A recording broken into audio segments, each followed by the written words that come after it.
What's up guys, this is your favorite fanfic YouTuber, the Fanfic Majesty, and welcome to another amazing video. You can follow me on Patreon for exclusive stories. 1 Chapter 1. Traveling through the pirate world, System Awakening. Brain storage. A ragged boy lay quietly on the beach, the seawater washed the boy's trouser legs and rippled slightly. Where is this? The boy moved his fingers and his eyelids swayed slightly. Just after opening his eyes, the dazzling sunlight made the boy squint for a long time before he opened his eyes wide. What came into view was the blue sky, white clouds, and circling seagulls. Am I in heaven? The boy murmured to himself. That's right, a good person like me often helps others when I am alive. After class, I remind the teacher to assign homework, help old ladies cross the road, and help widows who live alone to repair computers. It's simply a great merit. I will definitely go to heaven after death. The boy moved his body slightly and wanted to get up. Hiss. It hurts. What's going on? Why do I still feel pain when I'm in heaven? The boy didn't understand. Am I not dead? Then where is this place? The boy gently raised his right hand and looked down at his body. FK. How did I become a child? Even if I was reincarnated, I would be a baby. Then the boy's head was dizzy, and a lot of memories flooded into his mind. Did I travel through time? I traveled to the world of One Piece? Or did my soul travel to someone else's body? By the way, is your name Luo Te too? Luo Te looked at the sky and roared. Damn God, I just said it casually, and you really traveled me to the world of pirates. No, I still need 100,000 ruhua to agree to be my girlfriend. Luo Te was originally a Chinese from Blue Star, working in the software department of a Fortune 500 listed company. He is a programmer, and his daily work is to write and fix bugs. Endless things to do, endless overtime, a female boss who covets his beauty, almost non-existent social life, and no friends. In addition to bugs, the comic, One Piece, is the one that accompanies him the most every day. After working overtime on New Year's Eve, on the way home late at night, Luo Te was still complaining about why he had to work on New Year's Eve this year. In his mind, he was still thinking that if he traveled to the world of One Piece, he wouldn't have to go to work every day, and he would have his wife, the two-thorn monkey, to accompany him. However, when he was crossing the intersection, he was hit by a speeding mud truck and flew more than 10 meters away. Red blurred Luo Te's vision. When he was conscious, he actually traveled to the world of One Piece. I'm really just talking. Don't take it seriously. Ruhua is still waiting for me on Blue Star. Ruha is the new salesperson in their company and the only woman in the company except for the female boss. After thinking for a long time, Luo Te came back to his senses and looked through the memories of the original owner. It turns out that the original owner is also a poor person. The town where this body lived was captured by pirates, and his parents risked their lives to send him out to sea. As a result, he was discovered by another pirate group and was forcibly taken on board to become a handyman on the ship. And this stay lasted for more than 3 years. The handymen on the pirate ship have no status. They're usually ordered around by everyone, and even the dogs on the ship have a higher status than handymen. The servants had to eat leftovers and were often beaten. It was common to be beaten to death on the ship. Actually, there were 2 servants before, and the other one was an old man. However, the old man was beaten to death because he broke a wine glass of the captain, Fidexiangju. Yesterday, Luo Te forgot to knock on the door when he was cleaning the toilet, but ran into the deputy captain, Joseph, and one of the captain's women playing poker inside. He was beaten half to death by the deputy captain and thrown into the sea. Fortunately, the original owner was lucky enough not to be eaten by sharks, but was caught on the beach along the waves. You are too miserable. I am just scolded by my boss every day. Ding. It was detected that the host successfully crossed into the pirate world, and the system began to activate. Closing square bracket. Hearing this mechanical voice in his mind, Luo Te forced himself to sit up. What? Do I have cheats too? At this moment, there was a progress bar in Luo Te's mind that was loading. Soon the progress bar was full. Select system activation completed. Get novice gift pack 1. Oh, is there a novice gift pack? Hurry up and open the novice gift pack. Ding. The novice gift pack was successfully opened, and obtained. 1 box of Wahaha pure water, 1 Nami photo album, 1 Paramecia devil fruit, 1 elementary physical skills card, 3*3 system spaces. Close black lens bracket. A mechanical voice sounded in his mind, and Luo Te couldn't help but complain. I'm in the pirate world, why do I need Nami's photo album? But he was still very excited. In his previous life, Luo Te was exhausted from work every day, but after get off work, he felt full of energy after watching 1 or 2 episodes of One Piece. One Piece was Luo Te's spiritual food in his previous life. Luo Te opened the storage space with his mind and took out a strange fruit that looked like a pineapple. Is this the devil fruit? Why does it look so ugly? Looking at the devil fruit in his hand, Luo Te suddenly felt nauseous for no reason. It's disgusting just looking at it. How can I eat it?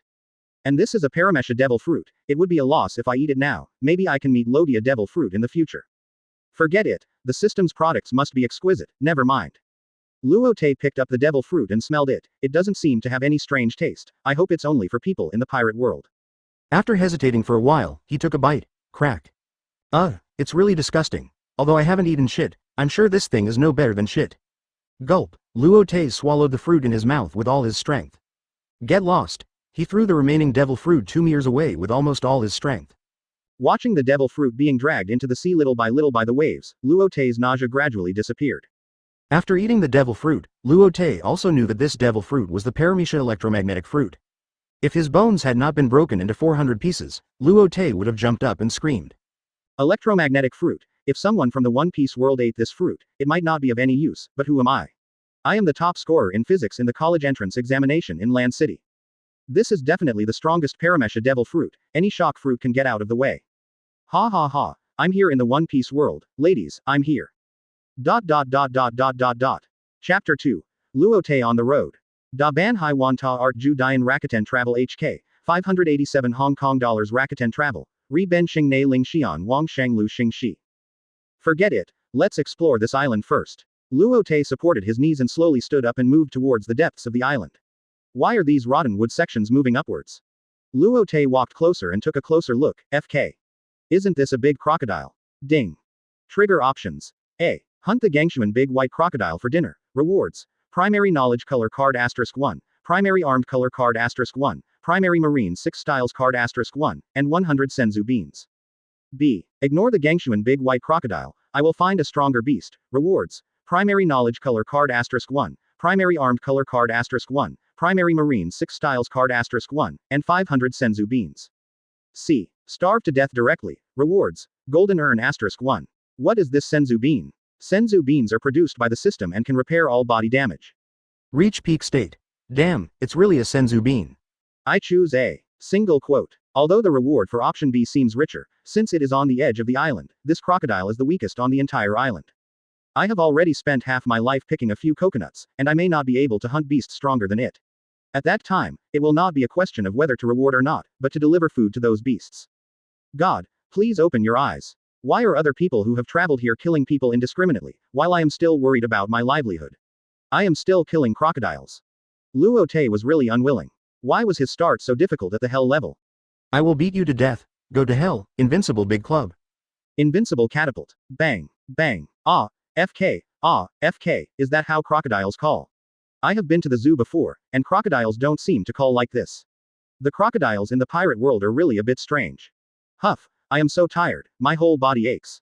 Ding. Congratulations to the host for completing the selection and receiving the rewards. Primary knowledge color card 1, primary armament color card 1, primary marine 6 styles card 1, and 100 senzu beans. Close black lens bracket. Luo Te used all his strength to drag the crocodile back to the beach. How to eat it. Drill wood to make fire. I don't know how to make fire in such a primitive way. Do you want me to eat it raw? Even Bear Grylls doesn't dare to eat crocodile meat raw, let alone my small body. Looking at the prey with a lot of bumps on his head, Luo Te was worried about how to cook it. Oh, by the way, don't I have the devil fruit ability? Luo Te began to recall the physics knowledge he learned on Blue Star in his mind. Doesn't electromagnetic force include electric charge? Then can I use electromagnetic force to cook the crocodile? As soon as he said it, Luo Te stretched out his hand and pressed it on the crocodile. Electromagnetic. Shit, why am I shouting such a disgusting word? Luo Te quickly shook his head and concentrated on mobilizing his electromagnetic ability. Suddenly, arcs of electricity lingered between his palm and the crocodile. Chi. Damn, did I use too much force? It's burnt? Can't I control the electromagnetic fruit well after just getting it? Holy shit, holy shit. Yes, another victim crocodile appears. It's still a little fuzzy, but I can barely swallow it this time. Looking at his masterpiece in front of him, Luo Te nodded slightly, feeling satisfied. Although there is no salt and seasoning, it's better than the shit-like devil fruit. After eating and drinking, Luo Te lay on the beach and looked at the sunset in the distance. That's right, the system merged all the cards. Ding. Fusion successful. Closing square bracket. Instantly, a strong momentum emanated from Luo Te's body and rushed into the sky. It broke the clouds and the seagulls spinning above his head. The next day, the rising sun shone on the ground, and the beach was dyed light golden, like a giant dragon lingering on the coast. The seagulls had woken up early and began to circle in the shallow sea area, looking for the gifts brought by the sea. At this moment, a figure was swaying on the shore. Luo Te, who woke up early, ate a fairy bean and felt that his body had improved a lot. Although he didn't sleep for a long time, his spirit was unusually vigorous. And now he was feeling the changes brought to his body by the electromagnetic fruit. After half an hour of hard work, he could already feel the electromagnetic force emitted by the surrounding objects, some large, some small, some strong, some weak. Then he tried to activate the awakened primary observation Haki. Question mark exclamation mark. What is this? He found that his observation Haki could cover the area of a small half of the island. The sounds of various animals and beasts chirped and were very lively. It was as if a vegetable market was opened in his mind. These sounds were still too noisy for Luo Te, who had never experienced this before. He tried to control his observation Haki well, but he was sweating and panting after a while. Luo Te rolled up his sleeves and looked at his almost invisible biceps, shaking his head slightly. This body often starved on the ship, and it was malnourished for a long time, so it would be strange if it could support observation Haki.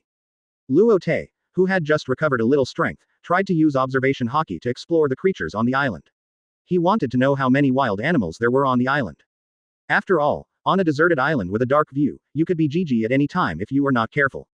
With his electromagnetic fruit ability, Luo Te gradually expanded the radiation range of observation Haki and explored the depths of the island little by little. He saw many beasts and could even vaguely feel the strength of those animals. Can the primary observation Haki have such an effect? Luo Te was a little confused. Am I so awesome? I'm really gifted. After thinking about it, Luo Te realized that this should be the increase brought to him by the devil fruit. 1 year later. Bang, hoo, a boy sat on the ground panting, his face slightly pale. Without using Haki, 6 styles, or devil fruit, such an intense battle is still a bit difficult for me at the moment. There was also a huge grizzly bear next to the boy. There was a huge hole on the head of the grizzly bear. Obviously, this boy was Luo Te, who had lived on this island for 2 months. The big hole on the head of the grizzly bear was Luo Te's masterpiece. During this year, he went to one island after another. I don't know if it was bad luck or for some other reason, but all of them were deserted islands with no one. But he didn't move mechanically. Every time he arrived at an island, he would defeat the strongest creature on that island and then set off for the next island. So after a year of training, Luo Te's observation Haki, armament Haki and marine 6 styles have been mastered. The development of the electromagnetic fruit has also reached a certain level. For example, the electromagnetic instant body is a skill that uses electromagnetic catapults to move your body quickly with the 6 styles of shaving, which can reach an extremely fast speed. The inspiration of electromagnetic gun is from Changtai Pan Cannon Sister, which is a move that accelerates objects through electromagnetic catapults to achieve the power of a cannonball, including but not limited to coins. The super hard net that combines electromagnetic induction and observation Haki can cover a wider range and perceive more delicately. High-intensity electromagnetic waves are emitted within a certain range around the body to form an electromagnetic barrier that can resist bullets and attacks.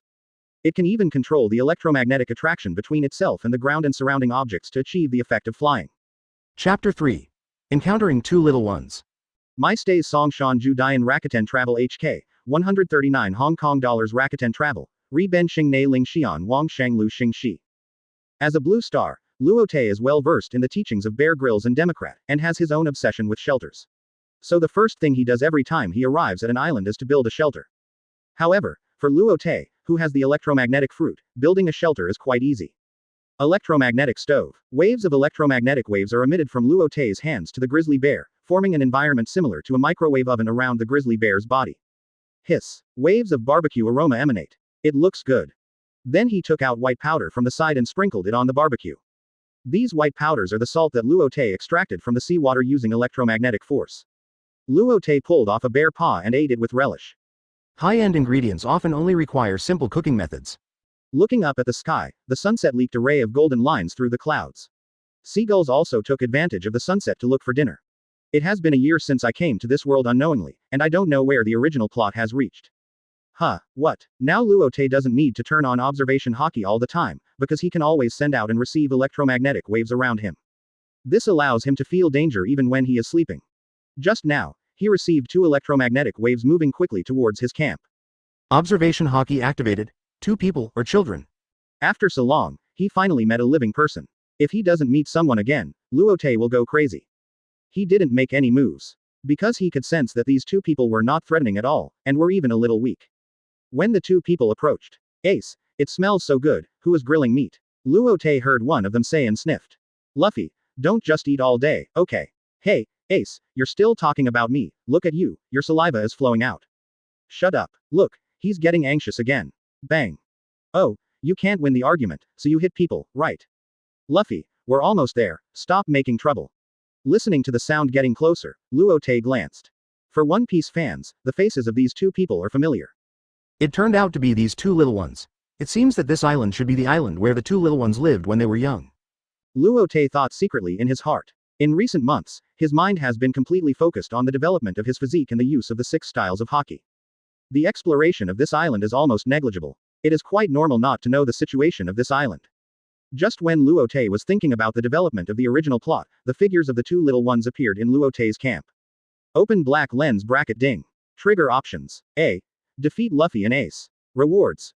Zone mythical beast bird fruit pung form, 10 million Baileys, 10 senzu beans, 1 ordinary brick. B. Ignore Luffy and Ace. Rewards. 10 senzu beans, 1 box of Wahaha AC calcium milk. C. Licking Luffy and Ace. Reward. 1 title of The Pirate World's protagonist liquor. Close black lens bracket. Damn, has the system, which has been silent for a year, finally triggered the selection task. Of course, choose A. No need to think. Hey, that guy over there, your barbecue smells so good, can I have a piece? Luo Te only glanced over with his peripheral vision, and sure enough, Luffy was still the same Luffy, who could turn enemies into friends when he met them. Luffy's saliva was almost flowing to the ground before he finished speaking. Bang! A boy with a Madara face wearing a yellow t-shirt next to him knocked Luffy to the ground with one punch. The Madara face boy was obviously Ace. Then he bowed to Luo Te again. I'm sorry, if Luffy's behavior just now offended you, I apologize to you. Hey, Ace, we didn't do anything wrong, why should we apologize to that guy? And he doesn't look much older than us. Luffy stood up and adjusted his straw hat on his back, with a puzzled look on his face. Luo Te didn't look up, but just ate the bear paw quietly, and didn't reply. But the two's every move was under the surveillance of their super heart net. A gust of wind blew up the fallen leaves in front of the few people, and there was silence. Gulp. As a person who has lived in the wild for a long time, Ace can clearly feel that Luo Te in front of him is not simple. Although he looks like a handsome and harmless boy, his momentum is as unmatched as a beast. After feeling Luo Te's powerful momentum, Luffy also put away his carefree look. Just at this time, a dark cloud floated over and blocked the sunlight for several people, leaving a shadow. For a moment, the atmosphere seemed to solidify. Hey, your barbecue smells so good, can I have some? In the end, Luffy really couldn't resist the temptation of barbecue. Luo Te frowned, looking very tangled. Seeing Luo Te's frown, Luffy quickly said, although we don't have money, we will pay it back with treasures in the future. We are not planning to eat a free meal. After a while, Luo Te laughed and said, ha ha ha, you are so confident even if you don't have money. Okay, you guys eat it. Anyway, it's so big that I can't finish it by myself. The dark clouds drifted away, and the sun shone on the few people again, and the atmosphere was also eased at this moment. Really? You are really a good person. Luffy hadn't finished speaking before he pounced on the grizzly bear and started to eat it. Looking at Luffy's familiar appearance, Ace looked helpless, but still bowed to Luo Te. Then thank you for your hospitality. Hey, your grilled meat is really delicious. Eating, well, much better than Ace's skills. Luffy's voice was a little unclear with a big mouthful of meat in his mouth. Hey, you didn't say that when you ate the barbecue I made. Ace punched Luffy on the head. I'm wrong, isn't that okay? Luffy touched his forehead and continued to eat the barbecue. By the way, what's your name? Your barbecue is so delicious. Luffy couldn't help but praise him again. Before asking someone's name, shouldn't you introduce yourself first to be polite? Luo Te tilted his head and looked at Luffy. Inexplicably, he remembered the dialogue scene between Luffy and Crocus in Laboon's belly in the original plot. My name is Luo Te. I'm 14 years old this year, and my blood type is AB. Hey, you guy, you interrupted me before I finished speaking. Luffy was a little angry when he heard the voice that he made with himself. Seeing this, Ace hurriedly grabbed Luffy who was about to run away. Ha ha ha, go on. Luo Te was a little amused and motioned Luffy to continue. My name is Luffy, I'm 12 years old, and I'm going to be the Pirate King. I love meat the most. My name is Ace, I'm 2 years older than Luffy, and I'm also determined to be the Pirate King. The two kids have already introduced themselves, and Luo Te didn't intend to hide anything. My name is Luo Te, I'm 14 years old, and I should be considered an orphan. I was stranded on this island after a shipwreck a few months ago. Luo Te didn't intend to tell the truth about his wandering around so many islands. Wow, are you an orphan too? We are all orphans. Luffy looked a little surprised, as if he had found a kindred spirit. For Luffy's enthusiasm, Luo Te smiled helplessly. Sure enough, this was the Luffy in the comics he had read. He could make friends with anyone. The thing that this world lacks the least is orphans. Luo Te muttered softly, looking up, with no expression on his face. Dot dot dot dot dot dot dot. Chapter 4. Lessons to Luffy and Ace. After a while, he looked down at the two people in front of him. There was a system task, Luo Te was thinking in his mind. By the way, how are you going to pay Bailey for eating my barbecue? We don't have money. Luffy held the meat in his mouth, his hands on his waist, and looked righteous. Without waiting for Luo Te to answer, Luffy continued, we will pay with treasure in the future. Does that mean you are going to eat a free meal? Luo Te looked at Luffy with a somewhat unfriendly expression. I'm sorry, we really don't have money on us now, but we have treasure. Luo Te's eyes lit up, and he made an expression of being greedy for money, treasure. Where is it? I don't have it now, I will have it when I become a pirate in the future. By the way, do you want to come to me? Before Luffy finished speaking, Luo Te teleported in front of Luffy with an electromagnetic catapult, and then punched Luffy on the head. Ah, it hurts, why is it the same as the iron fist of love of Oji-chan? Luffy rolled on the ground, covering the big bump on his head. Hey, what did you do to Luffy? Ace picked up the water pipe beside him and stood up, looking ready for battle. Humph, you have a reason to eat a free meal. Luo Te tried to make a ferocious expression. It seems that if I don't show you some color, you don't know how high the sky is and how deep the earth is. Luo Te teleported to Ace again. FK. So fast. Seeing Luo Te suddenly appear in front of him, Ace was shocked. Electromagnetic fist. The fist with circles of electric arcs hit Ace's face. Ding. Ace instinctively raised the water pipe to block Luo Te's fist. Luo Te's mouth curled up a little arc. Ace's physical skills are still good. But it's just good. After only a few seconds of confrontation, Ace was smashed away. Rubber, pistol. Just after dealing with Ace, Luffy's attack also arrived. Luo Te did not look back. Just reaching out and grabbing Luffy's arm, Luffy flew to Luo Te and grabbed Luffy's neck. Cough. Let me go, damn it. Luffy struggled, like a trapped octopus, with his limbs twisting constantly. Hey, let Luffy go. Ace wiped the bloodline from the corner of his mouth, and his face was also full of anger. Hey, it's obviously you who ate the free meal, making it seem like I did something wrong. Luo Te looked embarrassed, frowned, and looked very aggrieved. I don't know if your life is worth the money for this barbecue. Luo Te touched the scar on Luffy's face. After saying that, Luo Te looked at Ace with some joking. I'm sorry, please let Luffy go, we'll go back and get you the money. Seeing this, Ace quickly put down the water pipe and knelt in front of Luo Te. However, it's not impossible for me to let him go, but who knows that you are not lying to me. Let you go and then you go to get help to deal with me. Luo Te stretched out his hand and pulled Luffy's face long. He sighed in his heart. The touch of the rubber man is quite good. Hey, don't touch my face, you guy. Luffy struggled again. Few people touch its face. Your body is a little strange, is it the devil fruit ability?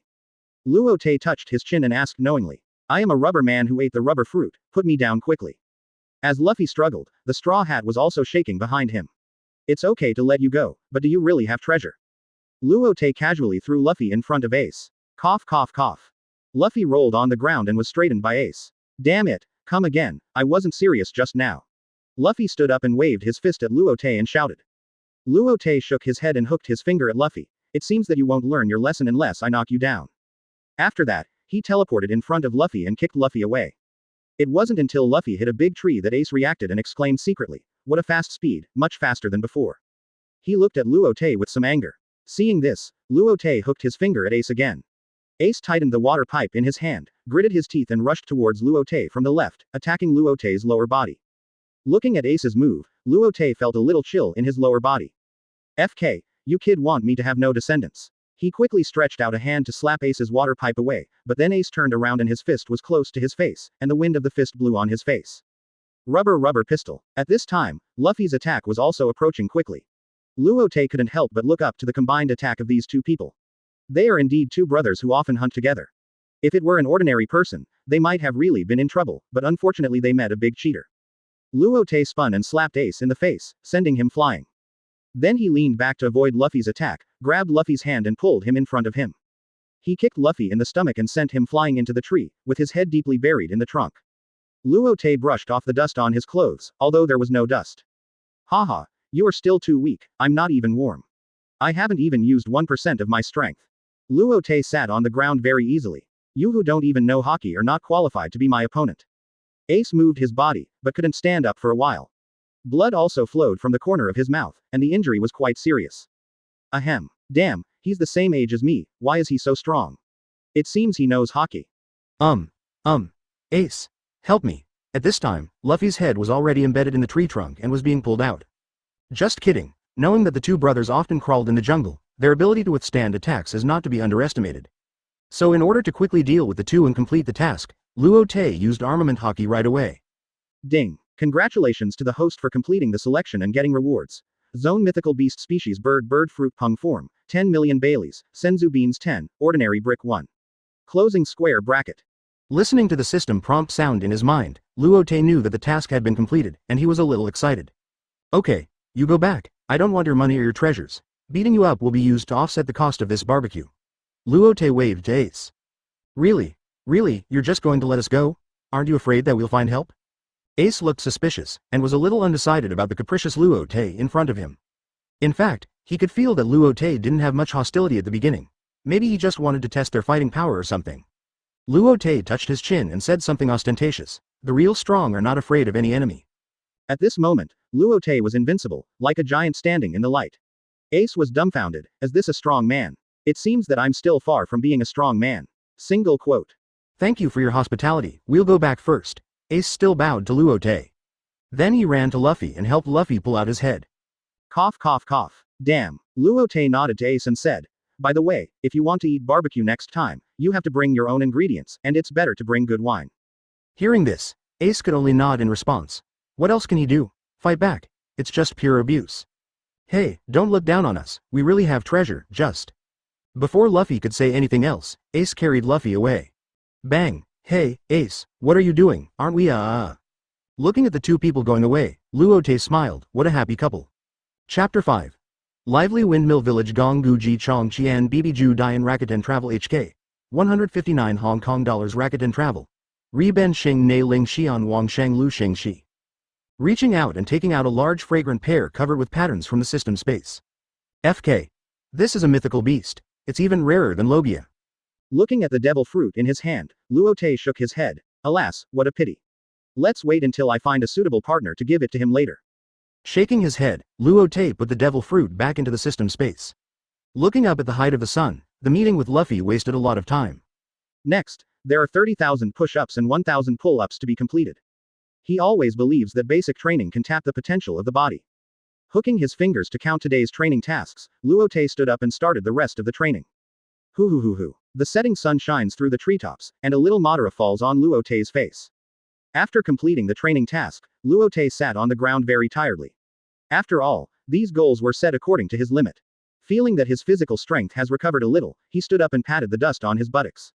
Let's go to the town to buy a piece of clothing tomorrow. This chore's uniform is almost like a sieve, Luo Te said, and he used his fingers to pick at the holes in the clothes. The next day, Luo Te, who had just completed the morning training task, activated the super hard net, and sensed the direction of the town. A bustling village appeared in front of him. Damn, this island is really big. I ran so far to see the village. Luo Te stood on the treetops, the sun leaned against the clouds, and cast a ray of Tyndall light on the village below. He actually felt as if he was in another world. After all, he hadn't seen such popularity for a year. This was still quite uncomfortable for him who was in Blue Star in his previous life. I wonder if Luffy and the others are in town. Luo Te touched his chin. He did not choose to use observation Haki, because he knew that some big people didn't like to be peeped. He didn't want to die before he could accomplish his mission. For example, being caught by an old man to be a marine. Garp. Boy, you understand me. I haven't eaten for a long time, let's go eat first. After saying that, Luo Te jumped down from the tree and walked towards the village. After a while, he came to the only restaurant in the village. Luo Te, who had read the comics, recognized it at a glance as the tavern opened by Makino. He gently opened the door. Give me a bowl of ramen. Hey, kid, are you wandering from somewhere else? A drunk villager staggered to Luo Te and hugged Luo Te's neck. Too miserable. Come on, drink a sip of wine to warm up your body. Hey, of course, eat a piece of barbecue first. Another villager took a piece of leg meat and staggered to Luo Te. Hey, don't you see that this child's clothes are already torn? The most urgent thing is to change clothes first. You can take mine. One of the big men said as he was about to take off his clothes. Listening to everyone's words, Luo Te's heart was slightly warmed. As expected, this village is full of kind villagers. Dong. You little brats, don't lead the kids astray. At this time, an old man poked the ground with his cane and stood up. A drunkard took a sip of wine and interrupted the old man's speech. Don't say that, village chief. You started drinking when you were only 10 years old. Hiccup, he burped just after he finished speaking. Yakamashi. The old man burst out, blushing a little. Little brother, do you want a bowl of ramen? At this time, a smart female voice came from the counter. Luo Te also looked up, and he naturally recognized that it was Makino, the proprietress of this tavern. Luo Te nodded. "Give me a bowl of ramen, a large one, I have money." The two drunkards who were hugging Luo Te saw Makino appear, and they also let go of Luo Te very tactfully. Who in Windmill Village doesn't know that Makino is an explosive dragon? Luo Te walked slowly to the counter. My name is Luo Te, I'm 14 years old. Makino looked at the boy in front of him with some curiosity. He was about 1.8 meters tall, black hair and yellow skin, and he was very handsome. Because Luo Te often used an electromagnetic knife to cut his hair, he didn't look like a wild man with long hair. In his previous life, as a blue star, he even gave himself a hairstyle. My name is Makino, and I'm the owner of this store. Have some hot soup first. Makino pushed the hot soup on the table in front of Luo Te. Thank you. Seeing Luo Te take the hot soup, Makino nodded with satisfaction and then walked to the back kitchen. As Luo Te drank a bowl of hot soup, he said that what he had eaten in the past year was not what a human could eat. After a while, Makino came out from the back again, holding a bowl of steaming ramen in his hand. Little Luo Te, the ramen is here. Makino brought the ramen to the table in front of Luo Te. Then he stuffed a set of clothes in his hand into Luo Te's hand. Here, you can wear this dress for a while. The bathroom is in the back. Oh, thank you. Slurp, slurp, wow, this tastes really good. I'm tired of eating barbecue for several years. This can be considered an improvement in food. Makino smiled with satisfaction as he watched Luo Te eat noodles in big mouthfuls. As Luo Te drank the last mouthful of noodle soup, he touched his bulging belly with some satisfaction and said, I'm done. It's really delicious, thank you, Sister Makino. You know, he never drank noodle soup on Blue Star, but now he wanted to lick the bowl thoroughly.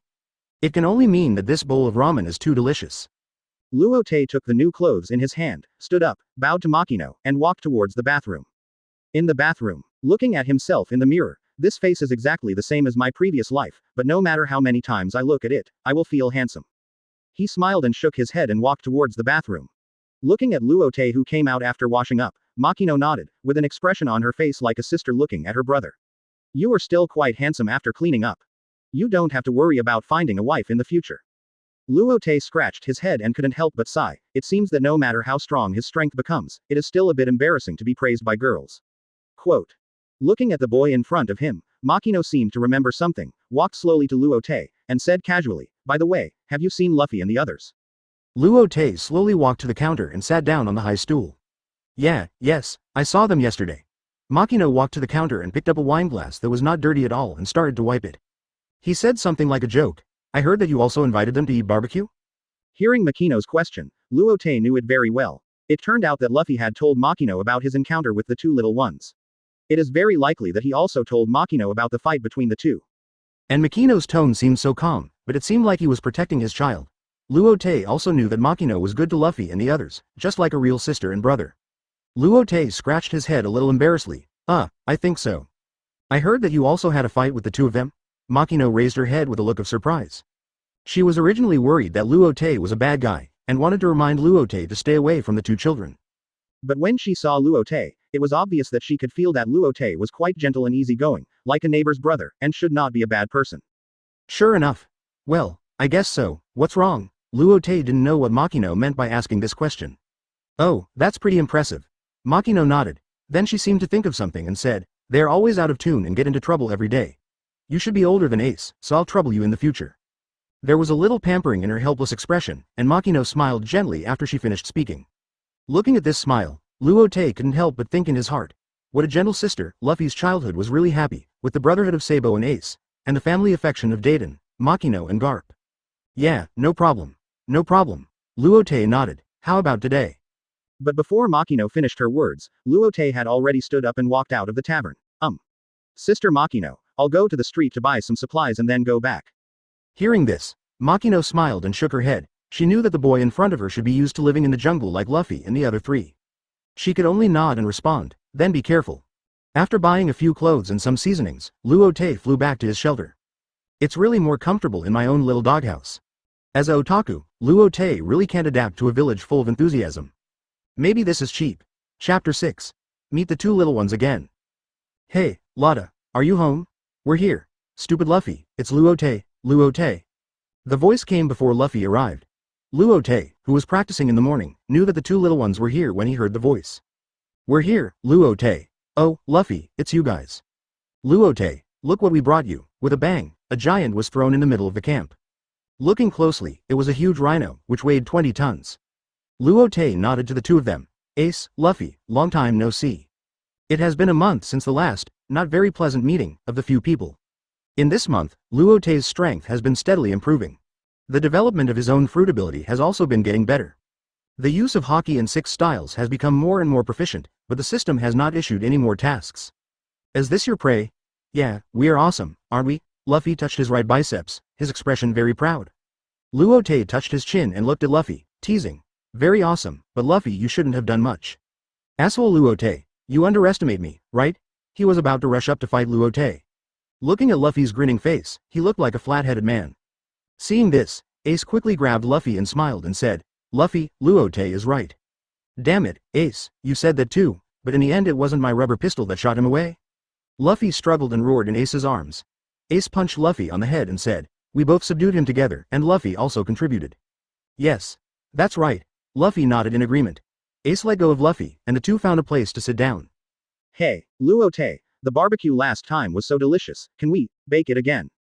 Luffy's saliva was already all over the floor before he finished speaking, and now his mind was full of the smell of barbecue. Ace also looked at Luo Te with interest, and his expression was quite obvious. Ace, do you think the same way? Luo Te looked at Ace, with a questioning look in his eyes. It's just that Luffy want to eat it. Ace blushed and wiped the corner of his mouth. Oh, so arrogant? Luo Te teleported in front of Ace and poked Ace's face with his hand. No way. Ace tilted his head and refused to admit it. Luo Te teleported back and looked at Ace with a smile on his face. Ace blushed a little when he was looked at, and said reluctantly, I also want to try the beast meat you grilled. Ha ha ha. Luo Te raised his head and laughed. Looking at the two people, he felt a little emotional, not knowing whether the people in this world were simple or these two people were simple. I remember the last time we met, they were still fighting, but now they acted like old friends who hadn't seen each other for a long time. Okay, since you're begging me like this, I'll show you my skills reluctantly. After saying that, Luo Te stood up and walked slowly to the side of the giant rhino, rolling up his sleeves habitually. But he was wearing a t-shirt given by Makino, so there were no sleeves. He touched his nose awkwardly, then stretched out his hand and pressed it on the giant rhino. Luo Te, don't you need to light a fire? Luffy was a little confused. Seeing Luo Te's actions, Ace and the others were a little surprised. Luo Te did not answer. Induction cooker. Hearing Luo Te's voice, Luffy asked in confusion, devil fruit ability? It's probably some electric or fire devil fruit. Ace was also guessing Luo Te's ability. Wow. Luo Te is so amazing, it seems that we can eat barbecue soon. Luffy took out a set of knives and forks from somewhere. His drool was all over the floor, and his eyeballs turned into barbecue. An electromagnetic wave was emitted from Luo Te's right hand and acted on the giant rhino's corpse. After a while, the aroma of barbecue gradually appeared. Wow, it smells so good. Luo Te, is it not ready yet? Can we eat it? Luffy couldn't help but come to the giant rhino. The knives and forks were clanging. Luo Te stretched out his hand and conjured up a seasoning jar out of thin air, and sprinkled the powder inside on the barbecue. After doing all this, the seasoning jar disappeared out of thin air. Okay, let's start eating. Woo woo, Luo Te, you are such a good person. With Luo Te's permission, Luffy couldn't bear it anymore and threw away the knife and fork and pounced on the barbecue. As soon as he took a bite, he was amazed. Hey. Luo Te, your barbecue skills are getting better and better, obviously much better than last time. Luo Te pursed his lips. Sure enough, Luffy has never been a gentle person, and the knife and fork are just tools that get in the way. Hearing Luffy's undisguised praise, Luo Te was quite pleased and showed a rather showy expression. Of course, I am not only handsome, but my barbecue skills are also unique in East Blue. Ace also put his hands together in front of his chest. I'm starting. By the way, Luo Te, what is the Haki you mentioned before? Ace held a piece of barbecue in his mouth and spoke vaguely. Hearing the word, Haki, Luffy also ran to the two of them. But he was holding a large piece of bone meat in one hand, and a piece of meat in his mouth. He looked like a starving ghost. Oh, Haki. Luo Te raised his head and thought for a while. Haki is a hidden ability in everyone's body. There is a world of difference between mastering Haki and not mastering Haki. Is it the ability that hurts when you hit last time? Luffy touched his head with some fear. Luo Te nodded, and then silently recited, Armament Haki Hardening. Luo Te's right hand turned as black as ink, and he gently smashed a stone next to him. It seemed that he didn't use any force, but the boulder shattered with a sound. Luo Te stood up and said faintly, this is Armament Haki. Seeing this scene, Ace and the others almost dropped their jaws to the ground. Luffy also ran to the gravel and picked up a few stones and squeezed them in his hand. This. Luo Te, are you a robot? How is it? Luo Te put away armament Haki and his right hand recovered. Shish. SSH. Luffy was also obviously stunned. This is just the elementary level. Luo Te pursed his lips in disapproval. After all, he only knew the elementary level of Haki now. What? What? This is just the elementary level. Ace and the others were a little bit unbelievable. By the way, you said that this power is hidden in everyone's body? Ace's tone seemed a little excited. Luo Te brushed off the lime on his t-shirt and sat on the ground leisurely. Of course, everyone has it, but most people in the 4 Seas and the first half of the Grand Line have not developed it. Then, what is Haki? Luffy seemed a little incoherent, and it can be seen that he is also a person who has always wanted to become stronger. Please help me, Mr. Luo Te. Ace leaned over to greet him. Then I will tell you, Haki is divided into Armament Haki and Observation Haki, and Conqueror's Haki. Armament Haki is.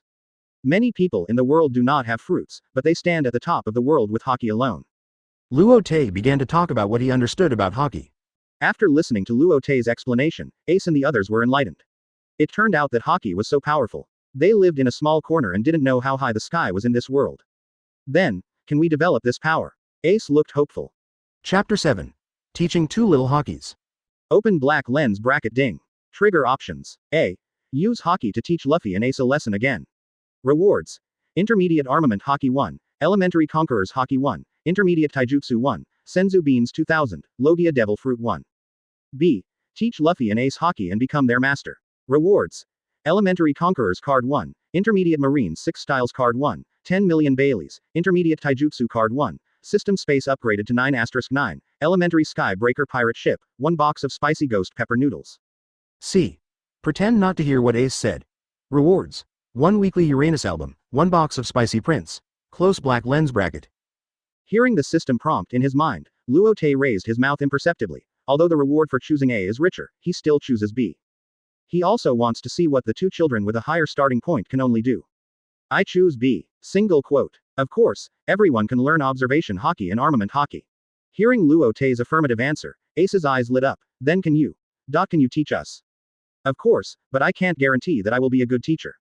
Luo Te touched his chin, but his expression was a little distressed, because he really didn't know how to teach the 2. But thinking back to the plot of Rayleigh teaching Luffy, combined with his own feelings of using Haki, he believed that it should not be difficult for Luffy Ace to learn with his talent. Ace nodded vigorously without thinking. Luffy's eyes were also full of determination. Then you must be mentally prepared for what's next. You will die if you are not careful. After saying that, Luo Te squeezed his hands and knuckles until they cracked. Ace and Luffy exchanged glances with each other, and they also knew what Luo Te meant. They nodded one after another, their eyes full of determination. He said, if I can't handle this little difficulty, I'm not qualified to compete for the Pirate King. I'm the man who wants to be the Pirate King. Well, since you're all determined not to die, I'll teach you reluctantly. After saying that, Luo Te walked to the side of the giant rhino that had eaten the rest, stretched out his hand and gently pressed on the giant rhino.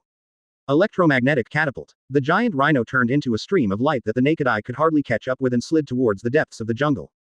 The 2 little ones were shocked by Luo Te's move and couldn't close their mouths. Luffy whispered in Ace's ear, I'm afraid this Luo Te is not an old monster.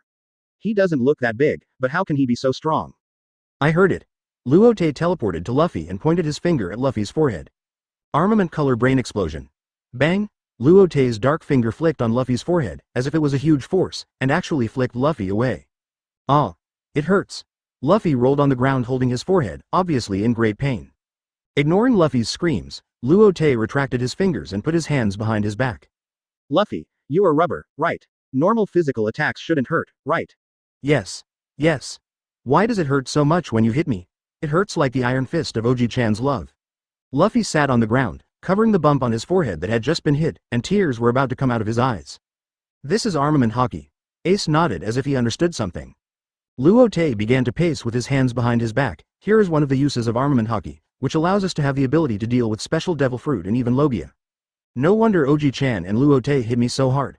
Luffy knew the reason even if he was an idiot. Luo Te did not explain in depth, but conjured a handkerchief out of thin air and covered his eyes. The 2 were a little confused when they saw this, and didn't know what Luo Te was doing. After tying the handkerchief, Luo Te hooked his fingers at the 2 people. You 2 come and attack me. Ace and the other 2 were a little confused. Hey, Luo Te, are you sure? Luffy was a little unbelieving. Don't worry, just attack me. Luo Te activated Observation Haki, and the movements and expressions of the 2 people in front of him were all under his eyes. Of course, using the super heart net is indeed a bit bullying. But this is just to demonstrate the use of observation Haki to the two people. Luffy yelled, "I'm going to attack your head, rubber gun." Luo Te dodged the attack with a slight tilt of his head. Listening to Luffy's words, he was reminded of Luffy's doing the same thing to a blind admiral in Dressrosa. "I'm going to attack your chest." Luo Te easily dodged Luffy's attack and said helplessly, "Luffy, you don't have to do this. Just attack me with all your strength. If you can touch me, I'll grill you for a month." "Really?" Slurp. Luffy's eyes turned into barbecued meat, and saliva flowed to the corners of his mouth. He began to attack Luo Te, but his strength was obviously a little weak. In Luo Te's sight, Ace did not move. In Ace's mind, it might take two people to deal with Luo Te who was not blindfolded. But Luo Te was blindfolded, and he believed that Luffy could do it alone. Hoo, how strange, Luo Te, are you peeking? Why do you seem to know where I'm going to attack you?" Luffy panted, expressing some strangeness. Ace also looked like he had seen a ghost. Luo Te slowly untied the scarf covering his eyes and said, "This is observation Haki. Even with a blindfold, you can clearly know the enemy's attack. Some people can even be considered the world's top strongmen even if they are blind." Shish. SSH, Luffy's signature exclamation sounded, proving that this kid was also shocked. "Is this observation Haki?" A gleam of light flashed in the eyes of Ace and the others. "I've seen armament Haki and observation Haki, so what about Conqueror's Haki?" Ace's doubtful voice sounded. "I can't control Conqueror's Haki well, it will hurt you." Luo Te would never admit that he hadn't awakened Conqueror's Haki yet, otherwise how could he establish prestige in front of the two? But he believed that he could definitely awaken it. "Okay, then let's start training next." Bang. "Ouch. It hurts." Bang. "Damn it. Can this method really awaken observation Haki?" "Damn Luo Te, are you teasing us on purpose?" "Shut up, if you want to awaken observation Haki, you must be beaten." "Ouch. Wait a minute, is that all?" No, how is that possible?" After 2 hours of passive beatings, Ace and Luffy were exhausted. Hiss. "It hurts so much, damn it, Luo Te, you don't know how to be gentle." Luffy touched his bruised head and grimaced. Ace was also bruised and swollen at this moment. "Okay, that's it for today, we'll continue tomorrow." "What do you mean we'll continue tomorrow?" Luffy looked like he was crying. He and Ace were being beaten the whole time just now. Luo Te stood aside with his hands behind his back, not even taking a breath. He looked up at Luffy. "You kid, this is the fastest way to learn Haki." Luo Te, did you grill?" Before Luffy could finish, Luo Te kicked Luffy into the jungle. "What kind of grilled meat do you want to eat? Grab one yourself." "Ah, it hurts. Stinky Luo Te, did you use Haki with this kick?" Luffy screamed in the depths of the jungle. Chapter 8. The Recognition of the Two Little Ones. 1 year later. Bang, bang, bang, the sound of fighting in the jungle was endless. "Okay, you two have completely learned the observation Haki and armament Haki. It's up to you guys to do it next." Luo Te sat aside with a pot of wine and watched the two people fighting. In the first half of the year, the two came to Luo Te to train for 2 or 3 hours every day. Later, they built a small wooden house next to Luo Te's camp and lived there. First, they could eat Luo Te's barbecue every meal. Second, they were trained like dogs every day and had no energy to run back to their previous wooden house. In the second half of the year, the two fought each other almost all the time, and Luo Te found beasts for them to fight. And the magic beans rewarded by the system were all used on the two little ones. Although the effect was not as good as the real magic beans, it could quickly repair injuries and restore full physical strength. Because of this, the two little ones would not be affected by the injuries of the previous day in training every day, and their strength progressed naturally very quickly. Luo Te also benefited a lot from teaching the two little Haki for so long. During this period, Garp did come back to East Blue. However, under Luo Te's repeated instructions, Luffy and the others did not expose their existence. But Luo Te was worried about Luffy's big mouth, so every time Garp came back, Luo Te put an electromagnetic barrier on himself and simulated his electromagnetic waves as a big wild boar, so he was not discovered by Garp. Of course, under Luo Te's instructions, the two did not show Haki in front of Garp. "Hey, Luo Te, let's have a fight." Luffy clenched his fists and looked eager to try. "Okay, then let's test your learning results." Luo Te took a sip of wine, stood up and patted his butt. "Are you going 1 by 1, or 2 together?" "Luo Te, I can do it alone." Luffy clasped his fists in front of his chest confidently. Looking at Luffy's posture, Luo Te teased, "I advise you to go together, otherwise you will lose very quickly." "You underestimate me too much." A white light flashed from Luffy's teeth. "Okay, I think you forgot my fist." Luo Te clenched his fist and it creaked. Luffy stretched his right hand back, gritted his teeth slightly, and his fist gradually became stained with a light black. With a sound of rubber bullet, the light black fist blasted towards Luo Te at a very fast speed. Luo Te did not choose to dodge, and stretched out his hand and easily grabbed Luffy's fist. Bang! As Luo Te retracted his feet, Luffy also flew backwards in response. Just flew in front of Ace. "Luffy, You kid don't treat me as a human being. You dare to rush up alone, right? Luo Te looked at Luffy with some amusement. Hey, Luffy, are you a fool? Ace couldn't stand it anymore, and he raised his fist to attack Luo Te. Bang! Luffy's fist that attacked Luo Te was hit directly on Ace's head by Luffy's slip. Ah, Luffy, which side are you on? No way, I just slipped.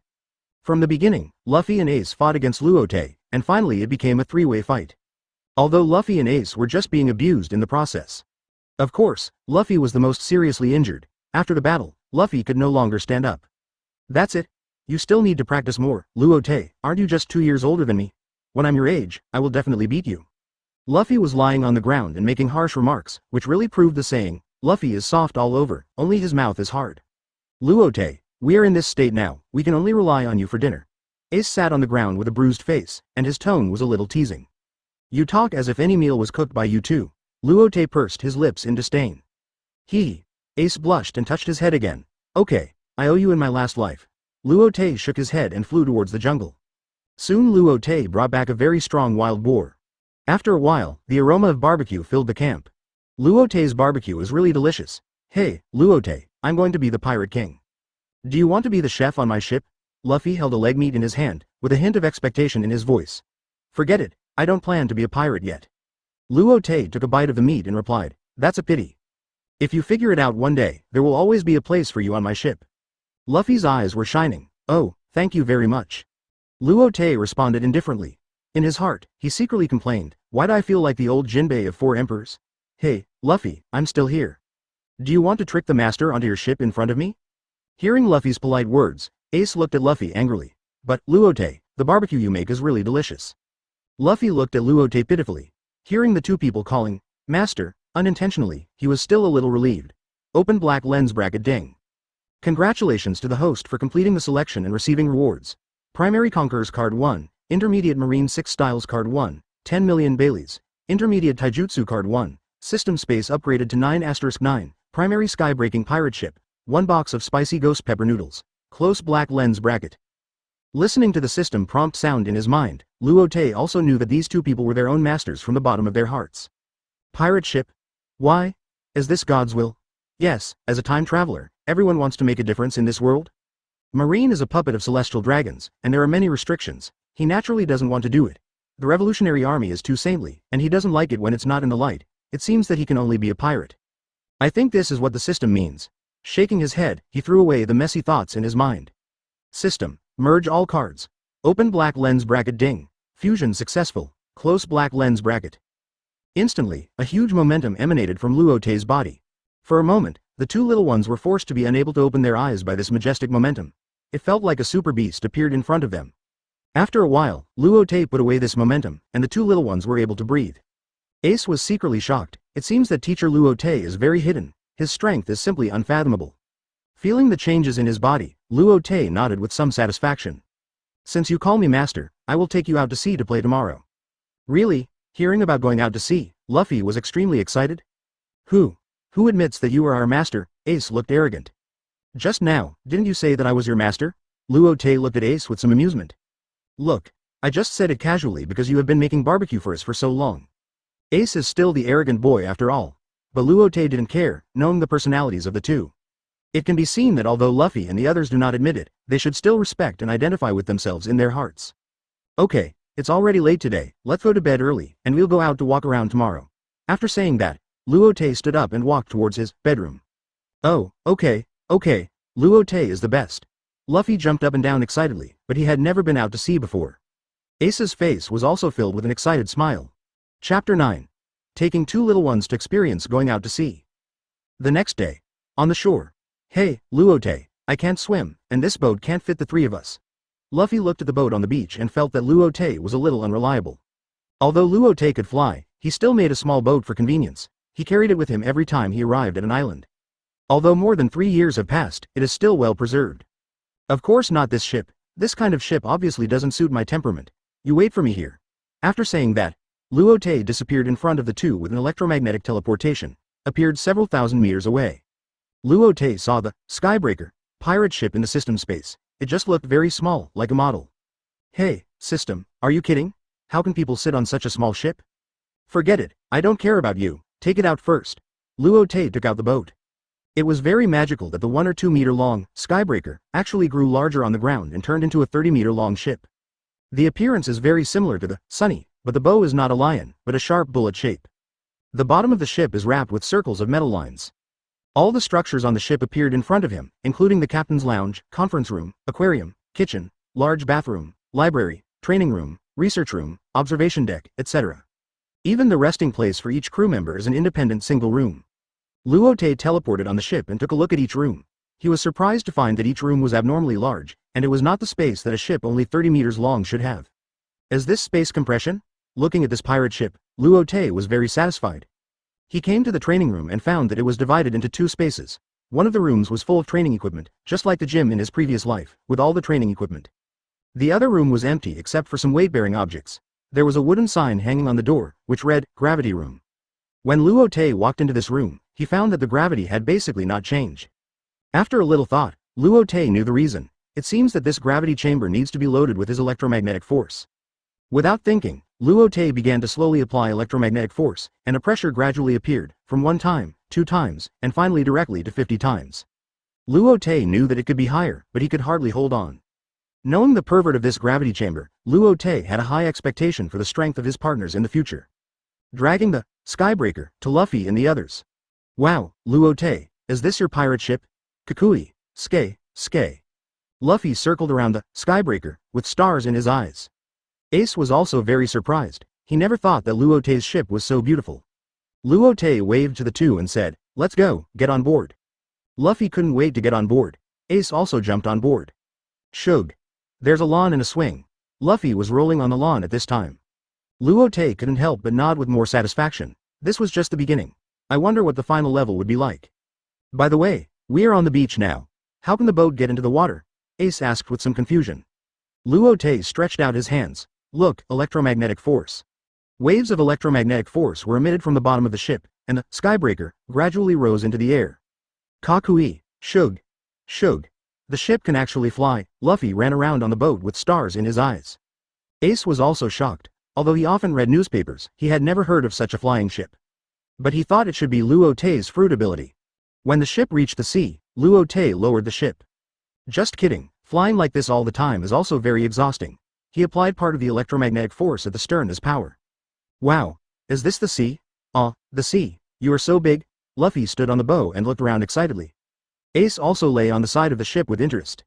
Looking at the 2, Luo Te shook his head with some amusement, sighing that it was good to be young. Looking at the boundless sea, I wonder if there are other pirate groups or marines around. An electromagnetic circle with a diameter of 30 kilometers spread out. Except for the island behind, there are no other electromagnetic waves around. It looks calm. Shush, the sea is so spectacular. Luffy was still excited. Running here and there to look, his figure was all over the deck. Ace seemed very quiet. I originally wanted to let the 2 kids go to the gravity room to exercise their bodies, but seeing that they were like this, I just let them do it. After all, they are still children. Ahem, although I am also a child, my body contains the soul of a 35-year-old man. Oh, a few seagulls were circling in the sky. Luo Te couldn't help but look up, and his heart was instantly filled with the clear blue sky and white clouds. In his previous life, he had seen the sea, the blue sky and white clouds, and the seagulls. But the sky at that time was always covered with a layer of gray, and the sea at that time was poured into some unreasonable things by the daily life. Such a pure sea and blue sky are really unseen. For a while, all the unhappiness seemed to be cured. Alas, Luo Te couldn't help but sigh. Yes, I have been training hard all the time and haven't rested for a long time. Luo Te finally relaxed his body and sat lazily on the deck, leaning against the side of the ship. Reaching out to activate the electromagnetic force to open the 2 large sails, and the electromagnetic thrust at the stern was also cancelled. Let the skybreaker drift forward, not caring about the direction the ship will go. I don't know how long it took. I see the island. Adventure. Luffy was as excited as a monkey. Finally saw the island? Luo Te slowly stood up and activated the super heart net. A small island appeared in the field of vision, and the heart net could cover it completely. In his field of vision, the island in front of him was in chaos at this time, as if a war had occurred. Let's go to the island, there should be some interesting things happening. After saying that, Luo Te activated the electromagnetic ability and urged the skybreaker to rush towards the island. Chapter 10. Destroying the first opponent. My stays song Shanju Dian Rakuten Travel HK, 139 Hong Kong dollars Rakuten Travel. Ri Ben Sheng Ne Ling Xian Wang Sheng Lu Sheng Shi. Before the boat had even stopped, Luffy jumped onto the island first. He kept shouting, "Adventure! Adventure! Hey, Luffy!" Seeing this, Ace couldn't help but want to call Luffy. Let him go. This island is not dangerous for him at the moment. Luo Te patted Ace's shoulder to reassure him. Ace's worried look never faded. Don't worry, my observation Haki can cover the entire island. Well, okay. Ace's tone was still a little worried. Forget it. You should go with him. Knowing that Ace was a gentle brother, Luo Te directly picked up Ace and threw him in the direction of Luffy. FK. Luo Te, you bastard, you don't know how to change a good method. With a smile, Luo Te also jumped off the boat. Looking around to see if there was anyone else, he directly put the Skybreaker into the system space, flying towards the few powerful electromagnetic waves on the island. When Luo Te arrived, he saw the whole street was full of pirates who were smashing and looting. Open black lens bracket ding. Trigger options. A. Find Vice Captain Joseph and kill him. Rewards. Intermediate observation Haki 1, 100 million Baileys, 1000 Senzu beans, never damaged underwear 1. B.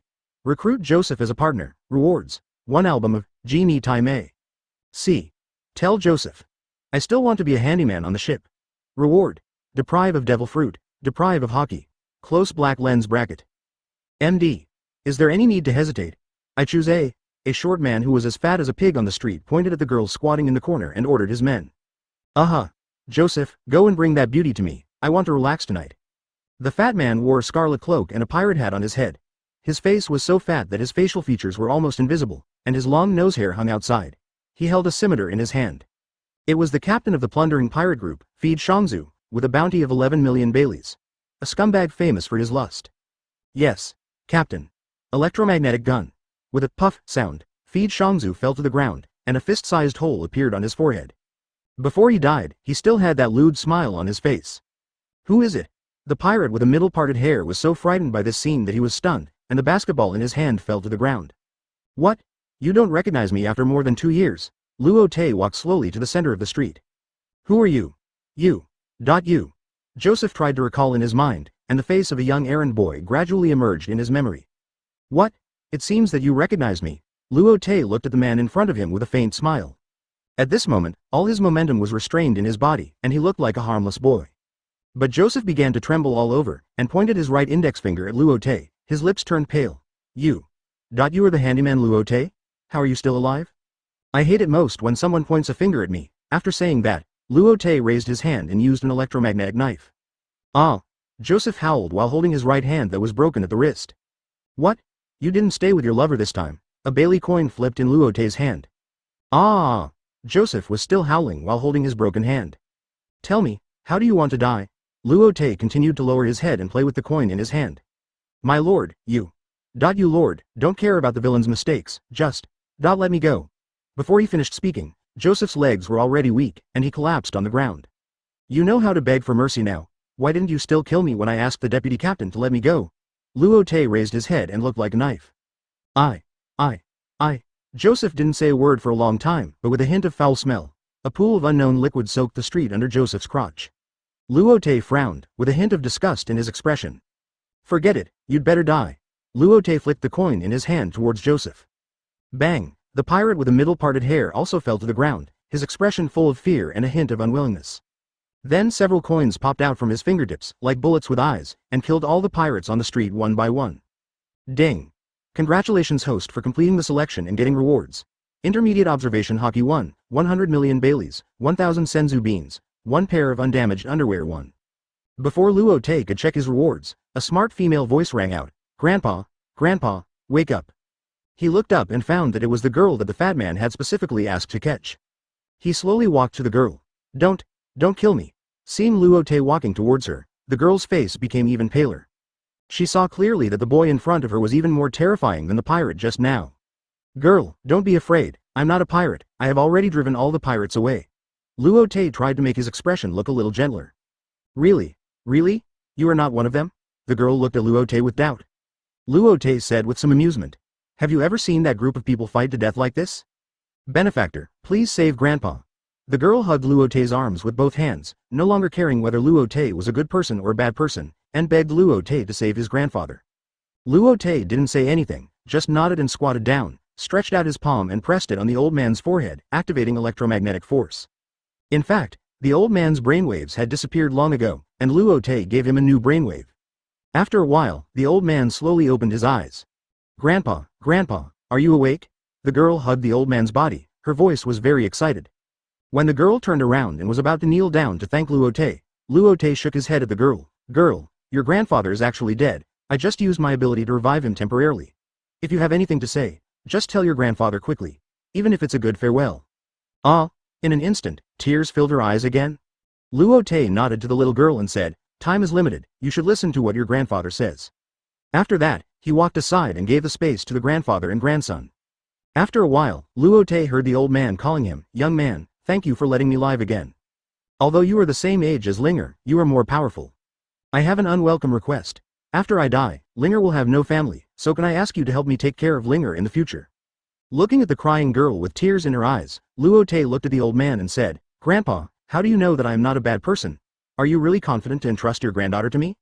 The old man looked at Luo Te and said, I have lived for so long and have seen countless people.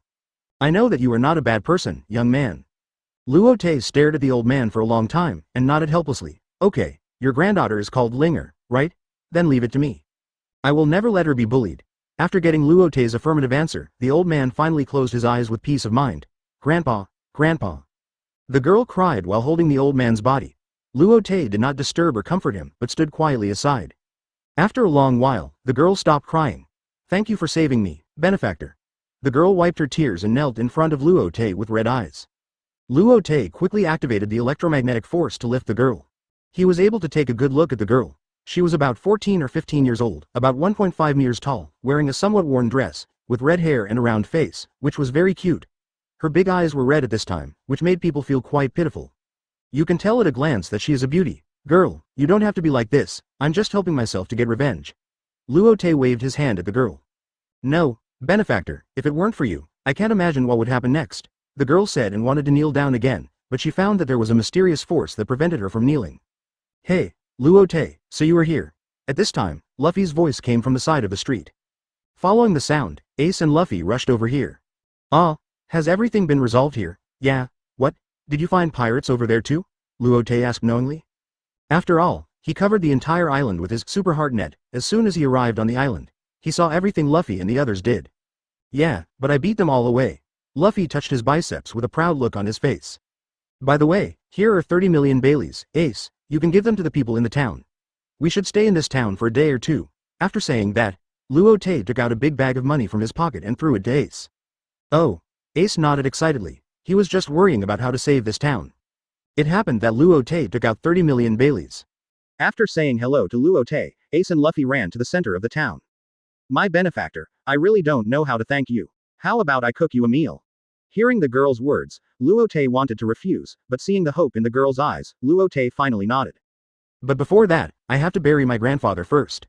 Okay, I'll accompany you. Chapter 11, The First Partner.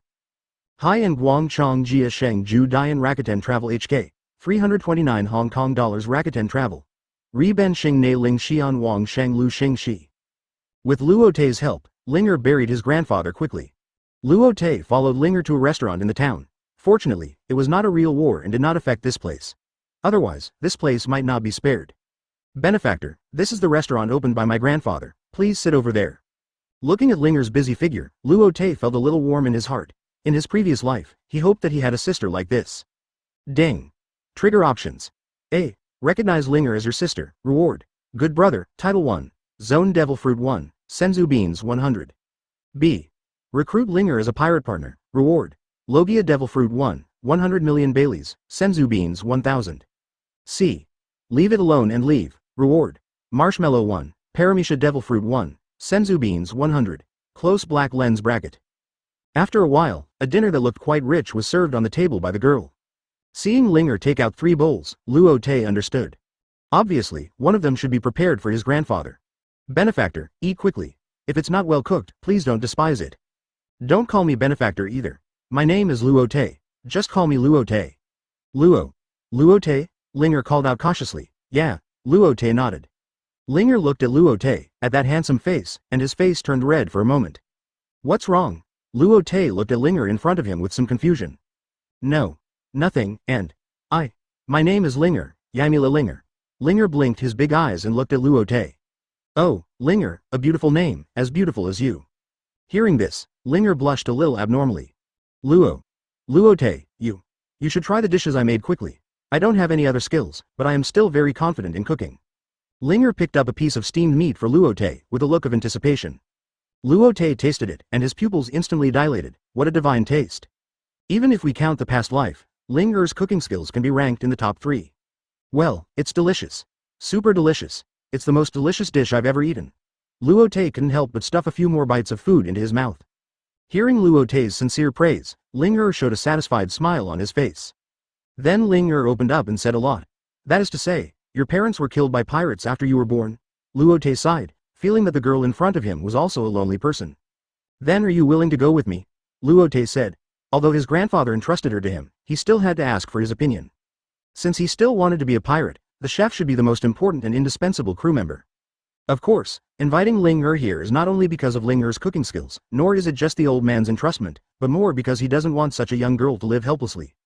Grandpa has entrusted me to you, so I can only go with you, but I'm not yet an adult. Linger covered her face with steam coming out of her head.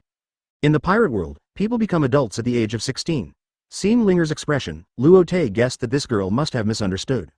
He quickly explained. That's not what I meant, I just can't stay on this island forever. Are you willing to be my partner? Oh. Yes. Linger raised her head, her face still flushed. But I'm very likely to become a pirate. The girl's body stiffened obviously when she heard Luo Te's words. Obviously, the word pirate was a bit offensive. After all, the miserable life of this girl in front of her was caused by pirates. I won't force you. It's up to you to decide whether you are willing or not. Luo Te was not in a hurry and ate the food quietly. He knew that for a girl who had no one to rely on, her home had just been destroyed by pirates. Suddenly someone saved him, but the benefactor who saved him wanted to pull her to become a pirate. Anyone would be very entangled and worried. I'm willing, the girl said with a firm tone. I know that a good person like Lord Luo Te will definitely be a good pirate if he becomes a pirate. A good pirate? Luo Te thought for a moment. It was ironic to hear this word. Since there are good pirates, are there bad marines? Really? The girl nodded. No regrets? No regrets, okay. From now on you are my first partner. Luo Te stretched out his right hand in front of the girl. The girl looked at the hand in front of her, and also stretched out her hand to hold it together. Ding. Congratulations host for completing the selection and getting rewards. Logia gold fruit, 100 million Baileys, 1000 Senzu beans. System. What is this gold fruit? Logia gold fruit, the whole body can turn into gold. Hearing the system's prompt sound, Luo Te understood a little. Obviously, this fruit is more advanced than Tesoro's. Tesoro's is just Paramecia, and the body cannot be elementalized, but this one can obviously be elementalized. Okay, Linger, pack up first, I'll pick you up tomorrow morning. Okay, Luo Te, Captain. What's going on? Luo Te walked out of the restaurant and found Ace and the others. Luo Te, can you please not show up suddenly? Do you know that it's scary to have someone suddenly appear in front of you? Ace complained. Oh, sorry. What's going on? Almost done. We just talked to the village chief and gave him the money. He also thanked us on behalf of the village. Ace nodded, indicating that everything went well. Let's set off again tomorrow. Hey, Luo Te, there are still many adventures waiting for us on this island. Hearing Luo Te's words, Luffy looked reluctant. There are many islands in this sea area that are worth our adventure, and I don't think you want to leave the delicious food on this island, right? Luffy didn't answer, but pouted like a child. Seeing Luffy being so childish, Ace smiled and shook his head and said, Luffy, we just saved this village. There may be many more villages waiting for us to save next. Having seen the desolation and helplessness of the waste terminal with his own eyes, Ace's heart is still full of concern and compassion for the lower class people. So he also wants to save more innocent lower class people with his own strength. Oh. Hearing this, Luffy could only nod, but his mouth was still pouting. The next day. Skybreaker. Luo Te, who are they? Linger looked at Luffy and Ace with a puzzled look on his face. Oh, they're just 2 little ghosts who went out to sea for training. Oh. Linger nodded as if he understood. Hey, Luo Te, who are you calling the little ghost? Luffy clenched his fist and looked angry. Luo Te asked back. Aren't you a brat? Hearing this, Luffy was a little unconvinced and shouted. Then how much older are you than me? It seems that you have not been taught a lesson enough. After saying that, Luo Te punched Luffy into the deck. You can't argue so you hit people, right? Luffy stood up from the deck lawn in an instant, very unconvinced. Luffy, stop arguing. Ace grabbed Luffy. Ace, let me go. ... Linger's head was suddenly filled with black lines. Who are these people? Is Lord Luo Te always like this? Single quote. Chapter 12. Mara fruit, we found the island, we found the island. Luffy's voice came from the bow. Luo Te and the other two also came out of the cabin. It's so cold. Ling shivered as soon as he walked out of the cabin, and his little face was blown red by the cold wind. Looking around, the snowflakes were dancing leisurely like white elves, and the lawn on the deck was also covered with a thin layer of snow. Looking towards the bow, you can vaguely see a small island covered in silver. Why is it snowing? Ace also tightened his clothes. Ace and his friends were usually in the training room, and only Luffy was always sitting at the bow. They didn't need a lookout because Luo Te's super hard net could cover a radius of 40 miles. Luo Te, Luffy, aren't you too cold? Luffy and Luo Te were still wearing short sleeves and shorts at this time. Ah, hiss. It's so cold. Luffy reacted and couldn't help shivering. Me, I have special abilities and I won't be cold. Luo Te shook his head slightly. Indeed, with the sailing on the sea for the past few months, Luo Te has become more and more proficient in using his electromagnetic fruit. Now he has covered his body with a thin electromagnetic barrier that can block all electromagnetic waves. So he doesn't feel cold. Adventure. Adventure. Luffy put his hands on the side of the ship, put his two slippers together and jumped. It was like dancing a very alternative dance. At the same time, a series of stars appeared above his head. Let's go, adventure. With Luo Te's big hand wave, Luffy had disappeared. Ace nodded to Luo Te and jumped off the boat and chased Luffy. Luo Te didn't care about them, it has been like this for the past few months. Turning to the red-haired girl next to him, he said, Linger, let's get off the boat too. Adventure is actually traveling, fighting is not the norm. Okay, Captain Luo Te. Arriving on the island, Linger jumped up and down like a free and easy kitten. Looking at the lively girl in front of him, after these few months of sailing, and the relaxed and comfortable atmosphere on the ship. Obviously, she has completely come out of the incident of her grandfather's death. Luo Te is also happy for her. He knows that Linger has never left the island since she was born, and has never seen snow.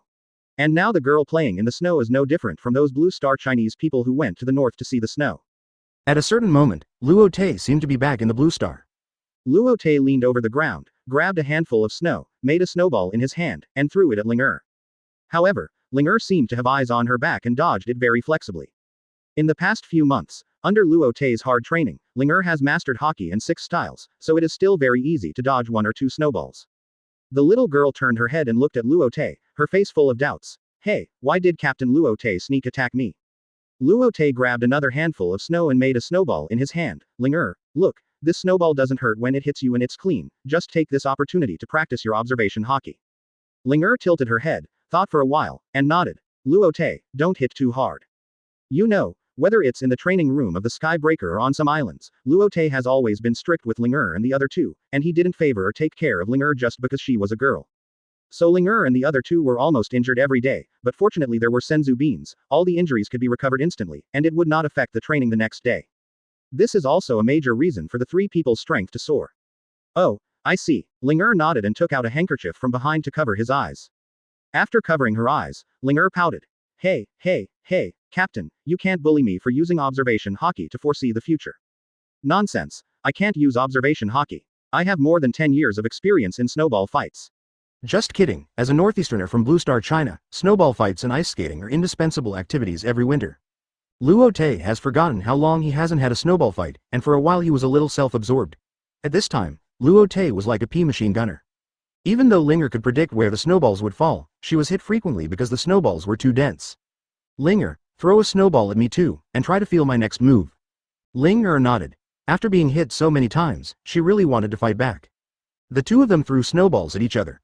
Unlike ordinary snowball fights, both of them were blindfolded. One used observation Haki, and the other relied on instinct to dodge. At first, Linger was still at a disadvantage. As observation Haki became more proficient and Luo Te released the sea, Linger gradually gained the upper hand.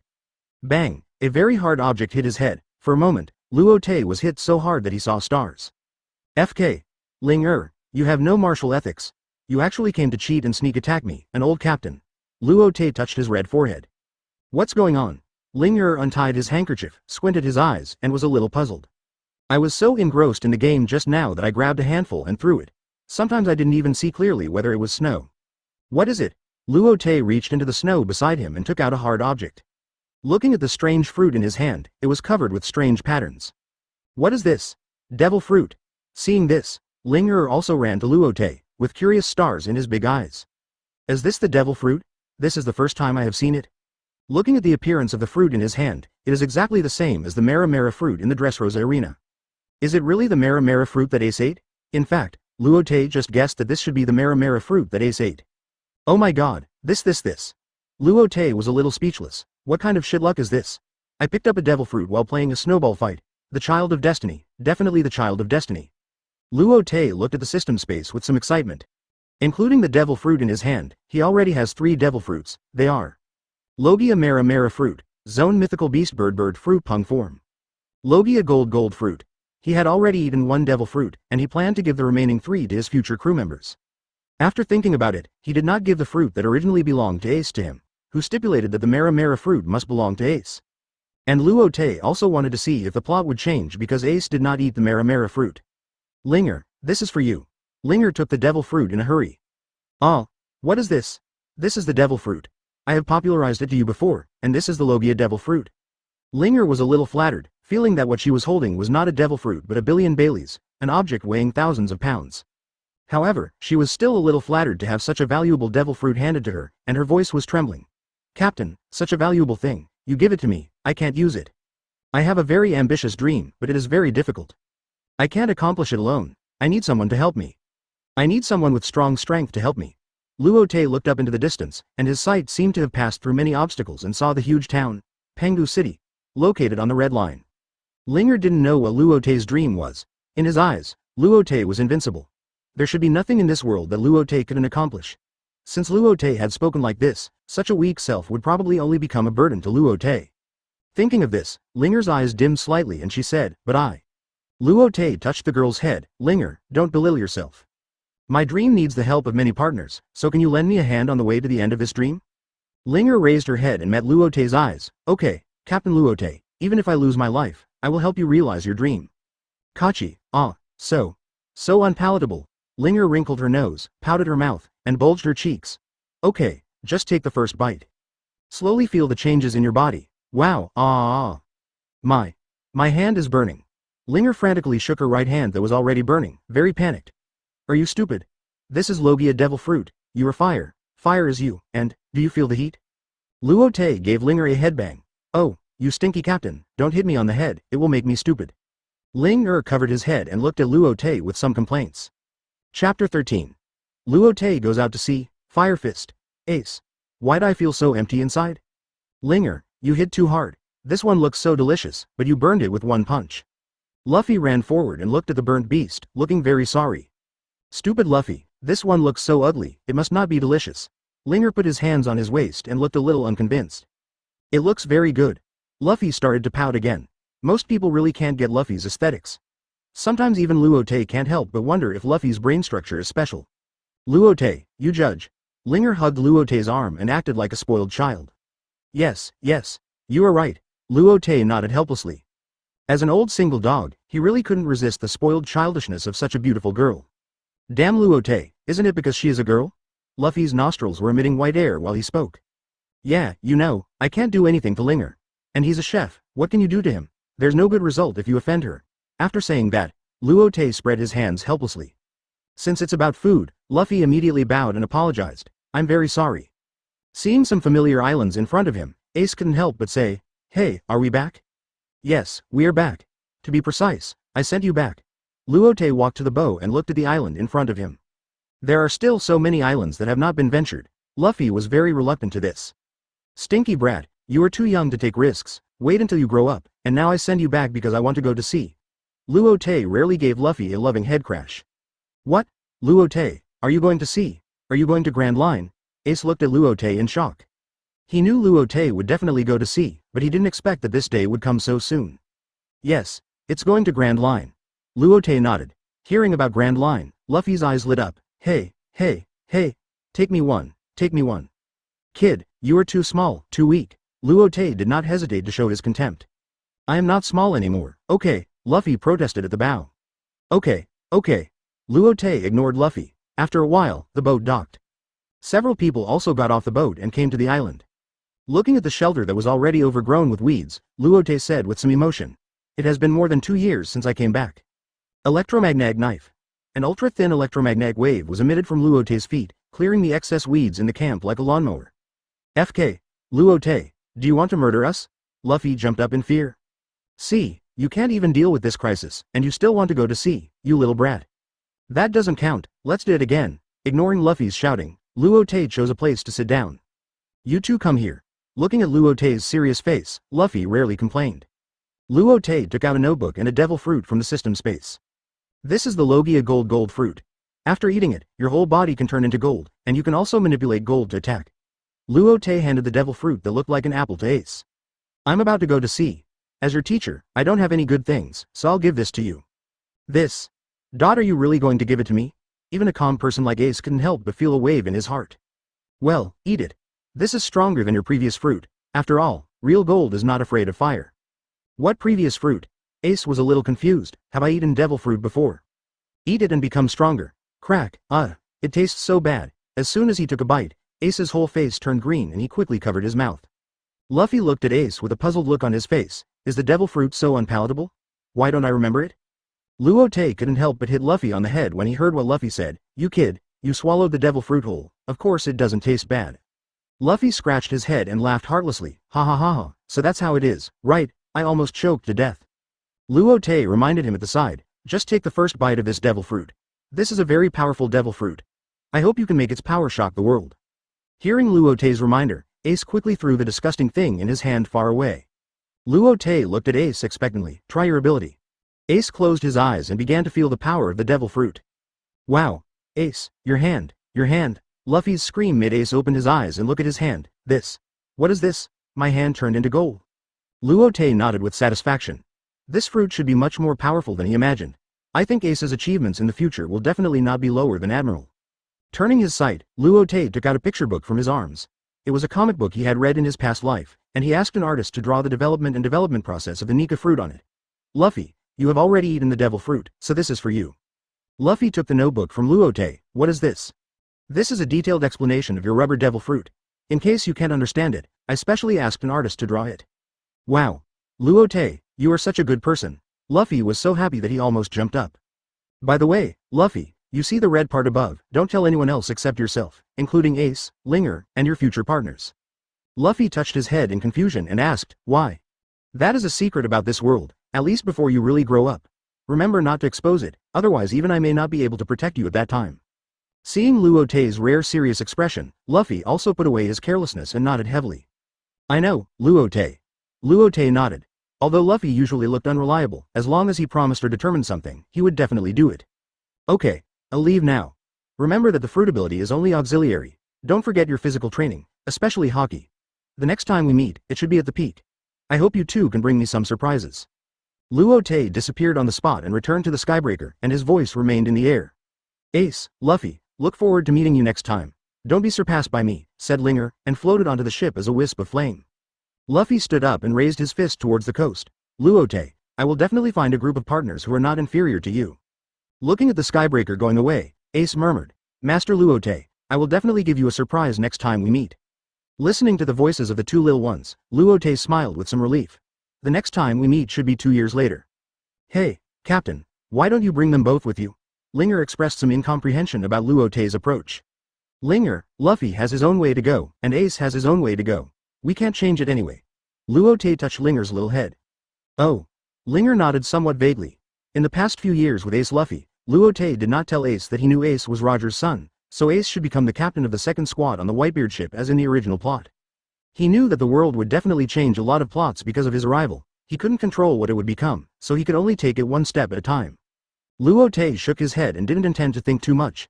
He teleported to the two masts and hung the pirate flags that he had drawn in advance on the top. The sails were also changed. He reached out and controlled the Skybreaker to fly away. Let's go, our Luo Te pirates are officially out to sea. East Blue has a few more partners, let's take them with us, and then we'll set off for the Grand Line. Linger didn't know much about the Grand Line. She was alone now, she would go wherever Luo Te went.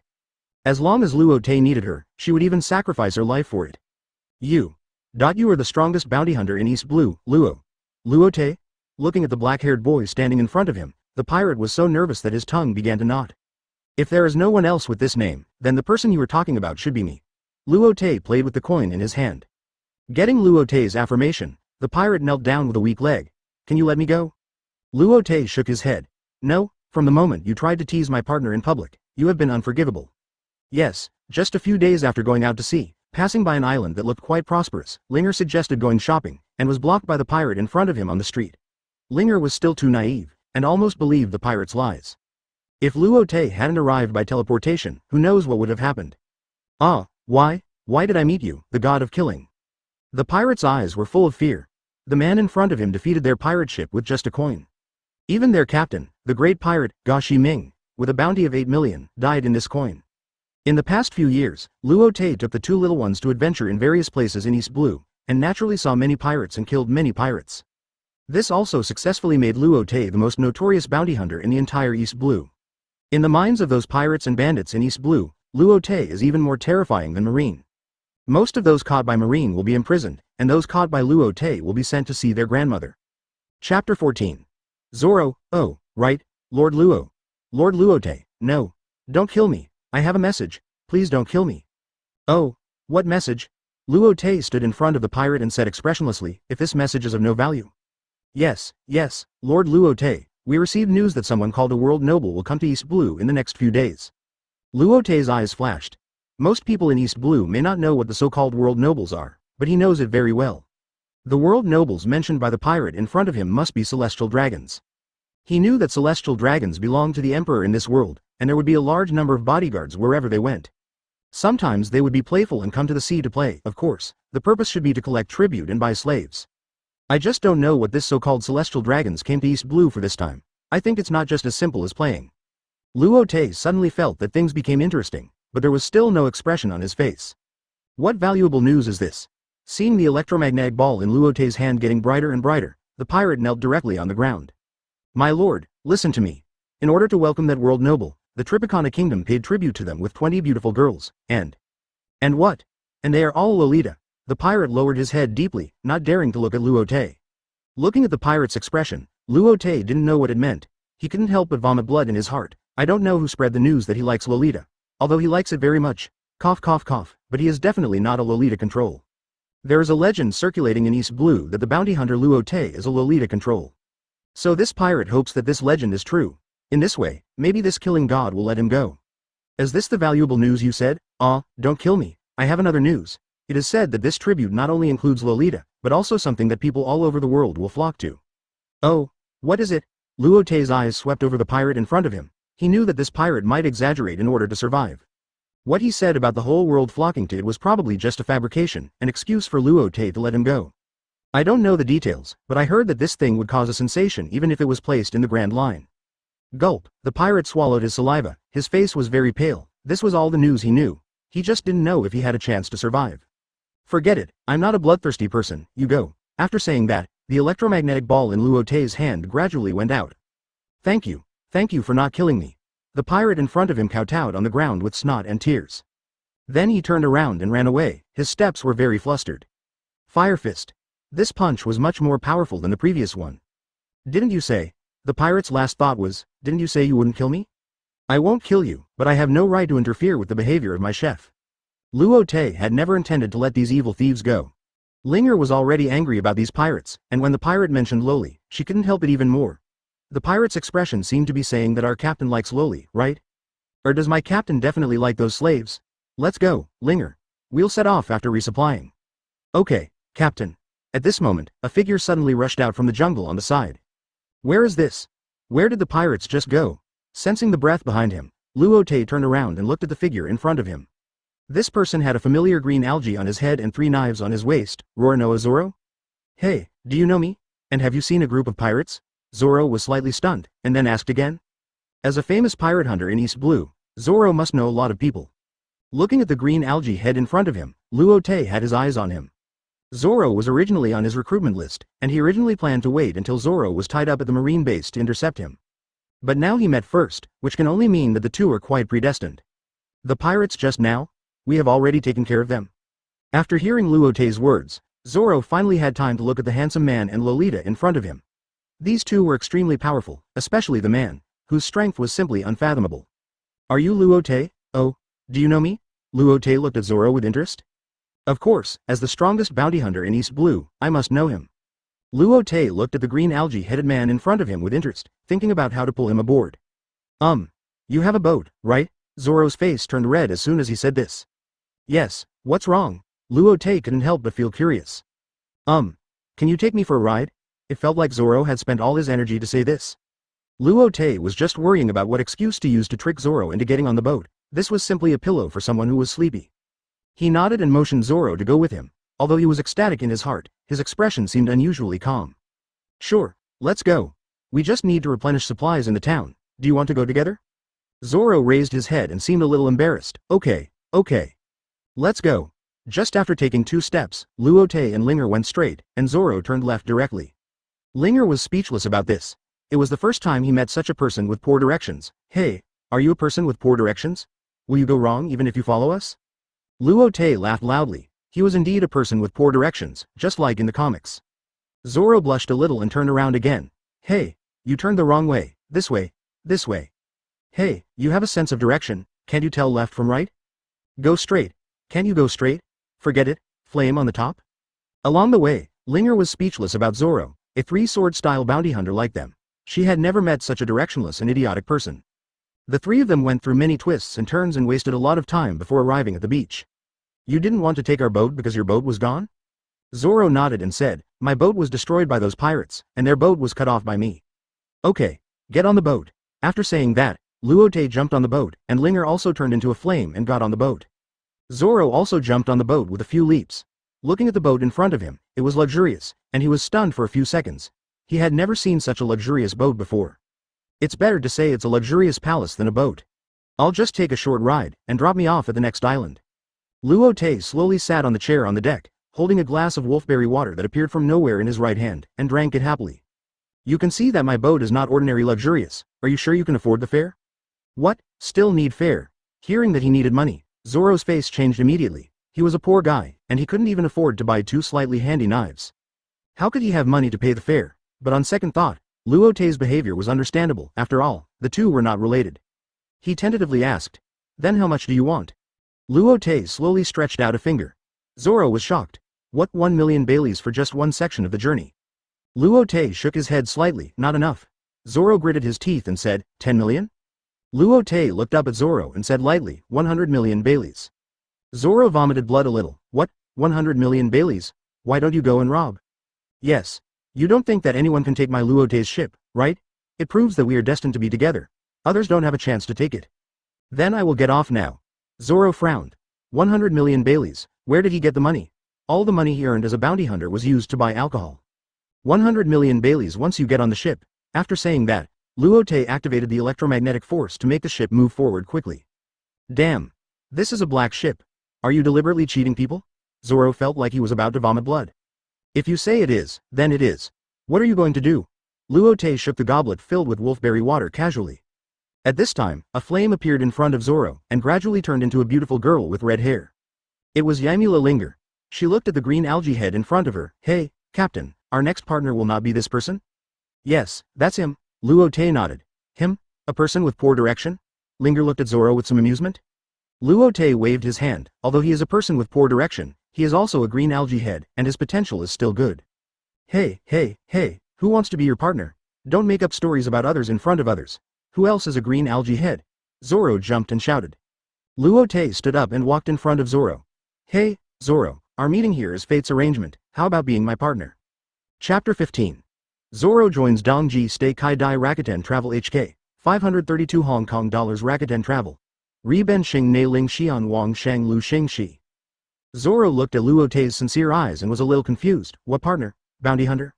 Of course not, to be honest, we are a pirate group. Luo Te stood up and came to Zoro. He was about 1.8 meters tall and was a head taller than Zoro. Hearing that it was a pirate group, Zoro's eyes instantly turned cold. He didn't have a good impression of pirates. As a bounty hunter, he knew the badness of pirates. Robbery of merchant ships, killing, bullying the weak, looting, almost all kinds of evil. Don't rush to refuse. The pirate I'm talking about may be different from what you see, and pirate is just a name. Our goal is to reach the top of the world. Zoro couldn't help but sneer. Pirates are pirates, what's the difference? He didn't believe there were any good pirates. Although Luo Te was the most famous bounty hunter in the entire East Blue, in his opinion, Luo Te was degraded to become a pirate. I believe I am still well known in East Blue, but have you ever heard of me doing evil? Zoro thought for a moment. No, but you can continue to be a bounty hunter instead of a pirate. Luo Te shook his head when he heard this. Zoro was still too young and didn't see through the essence of the world. You can't be a pirate if you don't want to. Do you know what pirates are in this world? Zoro answered without thinking, aren't they just some robbers? Luo Te shook his index finger. No, you think too simply. Pirates are defined by the world government and marine. Pirates are not those who burn, kill, and rob. It's that if marine thinks you are a pirate, you are a pirate. As long as you threaten the interests of marine and the world government, you are defined as a pirate by them. Why would first threaten marine? Shouldn't we be in the same group with marine? Zoro didn't quite understand what Luo Te said. Luo Te motioned Zoro to sit down. I'll tell you about this world. So there are some things that you can't see clearly in the marine, and you often go against the marine. Isn't that a pirate? At this point Luo Te thought of the former Marine Admiral Kuzan, who made him admire him a little. A good job with a good system and punching in and out every day was given up just like that. Or Kizaru was honest, punching in and out every day, never doing extra things. He received the admiral's salary every day and lived a happy life. Hearing Luo Te's words, Zoro was a little worried. Is that so? Luo Te continued. On the sea, you can't sail without a partner. Just like you, isn't it because you don't know how to sail and you were a road idiot, and you can't find the way back, so you were forced to become a bounty hunter? No way. I'm not. Zoro was like a puppy whose tail was stepped on.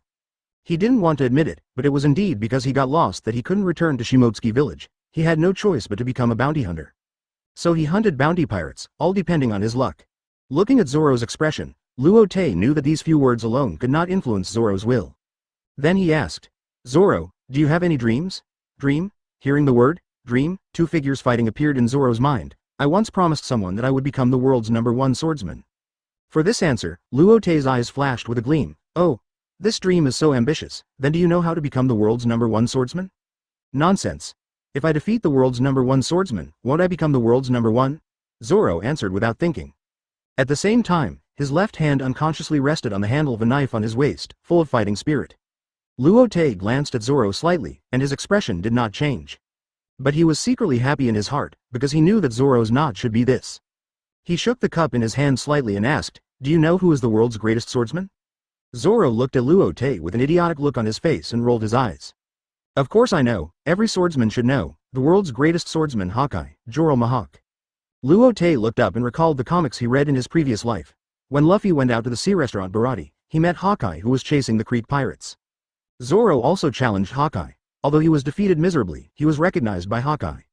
But in this timeline, Haki should still be in Grand Line. Haki is not in East Blue, he is in Grand Line.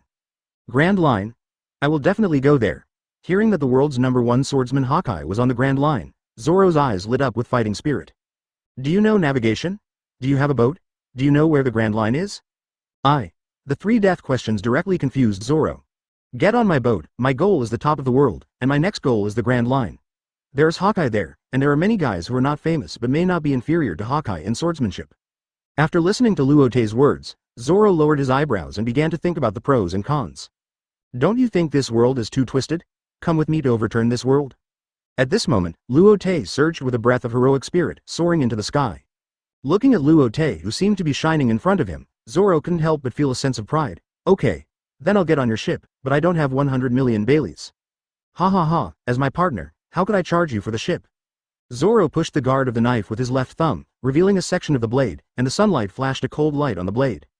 Also, I will definitely become the world's #1 swordsman. If you can't make me realize this dream, I will definitely chop you off. Knowing that Zoro is a person with a strong self-esteem, Luo Te felt that Zoro's words were within common sense. Luo Te stretched out his hand in front of Zoro. Since we are all planning to overturn the world's #1 swordsman? That must be achieved? Looking at the hand in front of him, Zoro also stretched out his hand. Snap.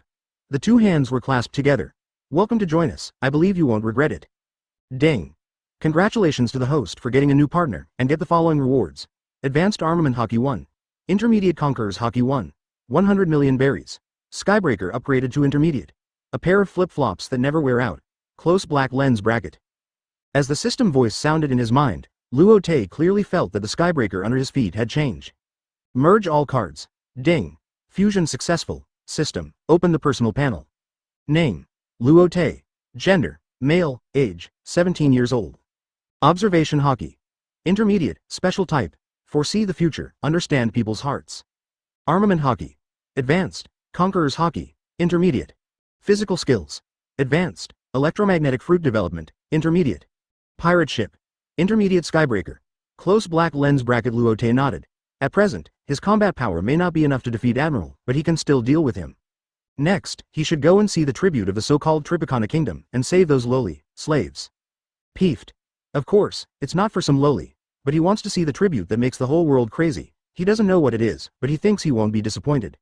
By the way, I'll go to the town to ask where the Tripicana Kingdom is. After saying that, Luo Te disappeared in a flash. Chapter 16. Encounter with the World Nobles. The Skybreaker was sailing slowly on the sea. After getting the location of the Tripicana Kingdom, Luo Te was heading in that direction. It was reported that it would take nearly half a month for the World Nobles to reach the Tripicana Kingdom. Luo Te did not rush there, but only applied a little electromagnetic force to the ship. Let it move slowly forward. Ding ding. Dang dang. Luo Te sat on a recliner on the lawn, leisurely drinking the banana juice prepared by Ling Er. Watching Zoro swinging a huge barbell. The barbell passed through the air to form a breeze, blowing Luo Te's hair slightly. Looking at Zoro, who was exercising all the time, Luo Te was a little emotional. He had read comics before and knew that Zoro was a hard-working genius. Before, he was working hard to improve his strength on the Straw Hat Pirate's ship. Although he was not as good as the cheating Luffy, he was considered a genius in the entire pirate world. In fact, Luo Te was also exercising every moment, activating the fruit ability to stimulate every cell with electromagnetic force. Its improvement effect is even more effective than Zoro's. Ling Er is a very smart person. Apart from cooking, she spends almost all her time in the training room and gravity room. She knows that her captain is a man who wants to do great things, so she must help when the captain needs her. After drinking the banana juice, Luo Te stood up and walked to Zoro. Green algae. Ah, Zoro, it's very slow to exercise like this. Zoro turned his head and looked at Luo Te, but the barbell in his hand still did not stop swinging. Hey, you were just going to call Green Algae Head, right? Who is Green Algae Head? Zoro said, using the barbell as a weapon to hit Luo Te. Armament color hardening. In an instant, Luo Te's fist turned black and blocked in front of him. There was only a dang sound. With just his fist, Luo Te easily blocked the steel barbell. Zoro was a little surprised. He clearly heard the sound of steel colliding. He took the barbell in front of him and looked at it. There was a fist mark on it. What is this? Zoro looked at Luo Te suspiciously, and that expression clearly said that this was the power of the devil fruit. Luo Te knew what Zoro was thinking. He rolled his eyes and said, "This is not a devil fruit, this is called Haki, a power that everyone has." Hearing Luo Te's words, Zoro couldn't help but look at the fist marks on the barbell.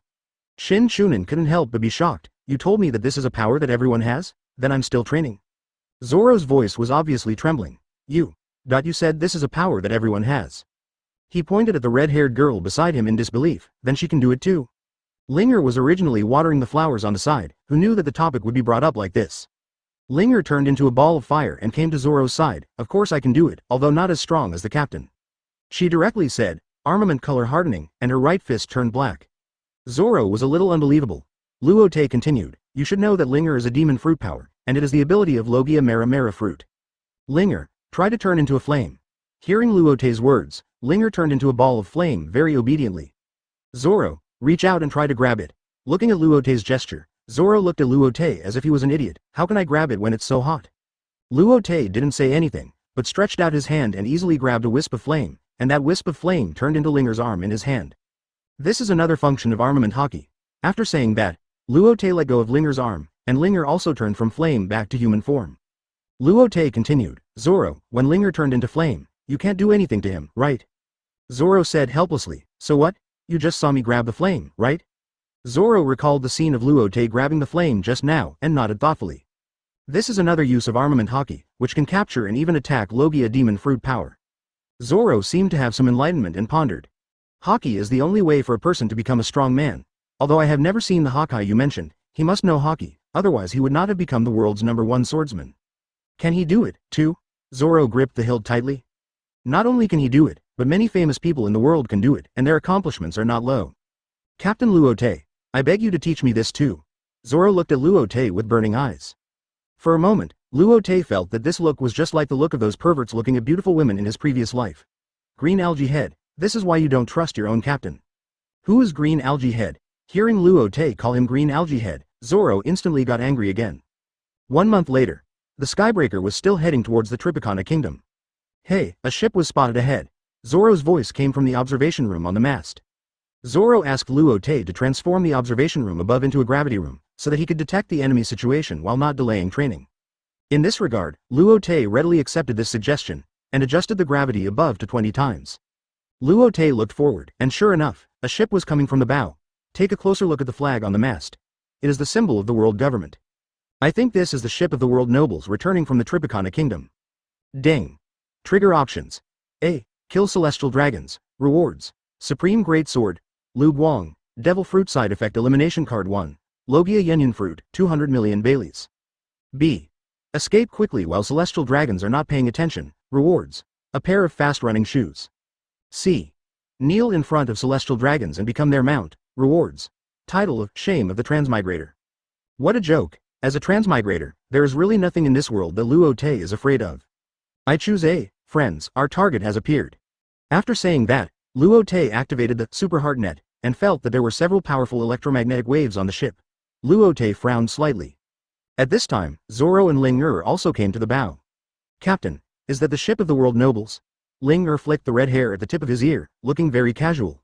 That expression seemed to not care about the ship in front of him at all. Is that the celestial dragon's ship? I wonder if there are celestial dragons on it, Zoro said, his left hand pressed on the hilt of the knife. During this period, Luo Te also told Zoro a lot about the world nobles. When he mentioned the world nobles, he couldn't help but have some disgust in his eyes. Luo Te nodded and responded, there should be 2 celestial dragons on it. I sensed 2 surprisingly weak people with my observation Haki. They were surrounded by the crowd. The people around them were stronger than the 2 of them. I think they are celestial dragons. Can you feel the location of those slaves? Ling said anxiously. After all, he almost became a prisoner. She has a natural sympathy for the persecuted people, not to mention that it is said that there are more than 20 girls. Her observation Haki temporarily allows her to feel so carefully. Let's go over and take a look. After saying that, Luo Te put his right hand on Zoro's shoulder. Electromagnetic catapult. In an instant, Zoro turned into a streak of light that was almost invisible to the naked eye and flew towards the ship of the world nobles. Zoro's voice was faintly heard in the air, Luo Te, I will definitely chop you. Let's go, Luo Te said to Ling beside him, and he disappeared instantly. Who are you? Stop. A man in a dark suit pointed at Luo Te and the other 2. Zoro ignored him and put the Wado Ichimonji on Luo Te's neck. You kid, I will definitely chop you. Hey, let's deal with the current situation first. Luo Te raised his hands in surrender. Recalling the time when I read comics in my previous life, a ship of people were often pitted by Luffy, and Zoro was the worst of them. I didn't expect that even if the captain was changed, he still couldn't escape this fate. Luo Te couldn't help but feel a little pity for him. I told you to get out quickly, didn't you see that this is the ship of the world government? Seeing that Luo Te and the others didn't respond, the man in the suit shouted again. Hey, I said you're a bit noisy. After saying that, Luo Te's eyes flashed red, and an invisible momentum spread out from Luo Te as the center. The marines on the ship fell to the ground like wheat cut by a sickle. Wow, it's worthy of being the ship of the celestial pig, the strength is really terrifying. He sensed with his observation Haki that the Conqueror's Haki was activated just now, and 2 people barely held on. Of course, the 2 weak celestial dragons were naturally let go by himself. Zoro looked at Luo Te in astonishment, is this the Conqueror's Haki? It's really terrifying. Ling had seen it more than once, so his expression was very calm. Hey, Luo Te, at least leave a few for us to practice with. Don't worry, there happens to be one for each of you. Chapter 17. Luo Te kills the celestial dragons. Now there are only 4 figures in front of the 3 people, 6 to be exact. 2 of them are wearing glass hoods. One of them is a man with thick lips. He has a long snot and a very bloated body. The other is a woman. Even though she is wearing a hood, her face is still covered with a veil. Through the translucent veil, it is not difficult to see that she looks quite delicate. This is still rare among celestial dragons. They each sit on one person. However, the 2 people sitting under the seat have foamed at the mouth and fainted. The other 2 people stand behind them, wearing marine uniforms. Judging from the cloaks, they are still 2 rear admirals. Those 2 are the celestial dragons mentioned by Luo Te. Zoro pointed to the 2 people wearing glass hoods. Just seeing their eyes makes people very disgusted. Well, it should be. Ling nodded on the side. At this time, the 2 marines have already sweated on their temples. As the rear admiral of the headquarters, they are not unfamiliar with Conqueror's Haki. They were very surprised. Not to mention the 4 Cs, even in the first half of the Grand Line, not many people would use Conqueror's Haki. Where did this group of people come from? It seems that today they might. Hey, why don't the 3 lowly people kneel when they see us? The male celestial dragons pointed at Luo Te. Zoro seemed a little angry when he heard this arrogant tone, and his hand was on the hilt of the knife. Seeing that Luo Te and the other 2 were indifferent, the male celestial dragons turned to one of the marines and ordered, go and capture those 3 lowly people. After that, he ordered another marine, and you go downstairs and bring a slave up, I want to relieve my heat. At this time, the female celestial dragon spoke up, hey, Williams Nissan. This is the Netherworld. The male celestial dragon seemed not to hear her reminder, and said to himself, by the way, leave the pregnant slaves at home to redline. The slaves I brought this time should be enough for me to play with for a long time. Hearing this, Zoro couldn't help it. He pushed the handguard open with his thumb, and the blade reflected the cold light into the eyes of the 4 people opposite. St. Williams, Israel and Palace. You hurry back to the cabin, don't come out, these 3 are enemies, one of the Marines said anxiously. Shut up, Marine, go and capture them for me quickly. I want to have fun with that woman. As for the 2 men, let them be our mounts. Williams sniffed, sucked the snot back into his nasal cavity, and shouted loudly. After saying that, he kicked the slave who had fainted at his feet with a look of disgust. Ling was really angry. She had heard Luo Te talk about the ugliness of celestial dragons before.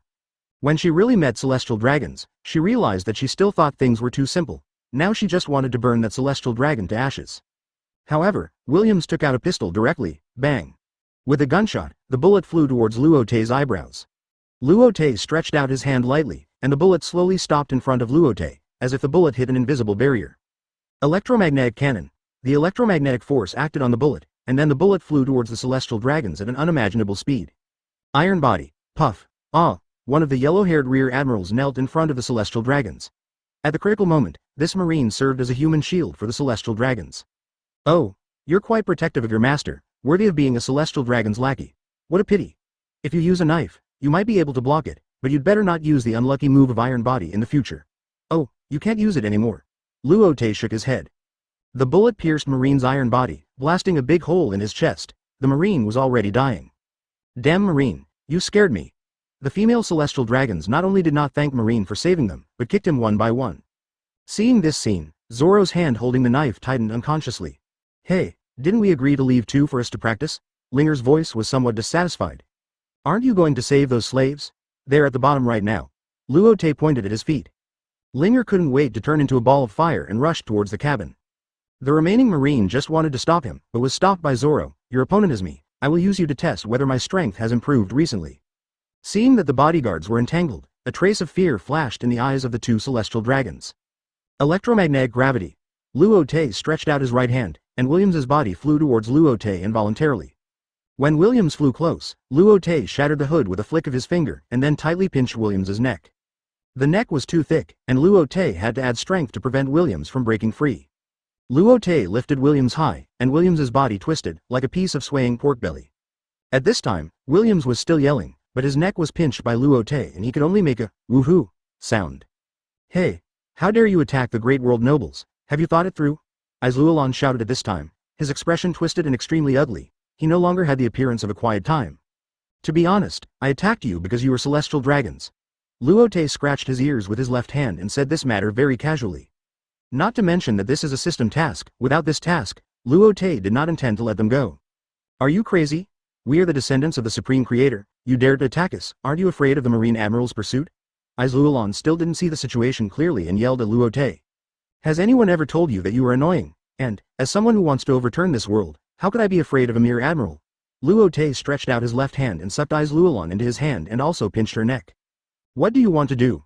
We are world nobles. You have to think about it. If you attack us, you will be hunted by the Marine for the rest of your life. Luolon twisted her body and still shouted. You are too naive. After saying that, Luo Te used his right hand to strangle Williams's neck. It was not until he saw his brother die in front of him that Luolon realized that there were people in the world who disrespected celestial dragons and were not afraid of celestial dragons. For a moment, she panicked, her face turned pale, and she didn't know what to say. But when she met Luo Te's extremely disgusted expression, he knew that he couldn't escape. He could only say viciously, if you attack us, you will die. The Marine Admiral will be here soon. Looking at the 2 lifeless celestial dragons on the ground, Luo Te's eyes were without any emotion. The evil done by these celestial dragons could not be offset even if they died 100 times. Ding. Congratulations to the host for completing the selection. Get rewards. Supreme Big Fast Sword, Lu Guang, Devil Fruit Side Effect Elimination Card 1, Logia Devil Fruit Yin Fruit, 200 million Baileys. Hearing the system prompt sound, Luo Te was a little unbelievable. The equipment exploded by celestial dragons was very luxurious, which was really embarrassing. Forget it, now is not the time to think about these things, let's just run away. Looking around, Zoro has already gained the upper hand. Zoro, hurry up and solve it, Admiral may come soon. It's not that Luo Te is afraid of Admiral, he just finds it troublesome. Hearing Luo Te's words, Zoro's hands moved faster. For a moment, the Marine was a little overwhelmed. Damn pirates, you don't know yet, your position has been exposed, and even your photos have been sent to naval headquarters. Marine was exhausted from dealing with Zoro, but he could still warn Luo Te. Hearing what Marine said, Luo Te patted his forehead in annoyance, walked quickly to the two celestial dragons, and fumbled around them. Sure enough, he found two very small Den Mushi without any effort, and the eyes of the Den Mushi were still wide open. If I guessed correctly, it should be recording. FK, I should have thought of this earlier. As a world noble, it is impossible that you don't have this kind of defense. Luo Te looked at the battlefield between Zoro and the Marine. The whole battle was controlled by Zoro. Luo Te nodded slightly and said to Zoro, I'll leave this to you. I'll go see if there are any good things in the cabin. After that, Luo Te entered the cabin in an instant. Chapter 18. Battle with Admiral Kizaru.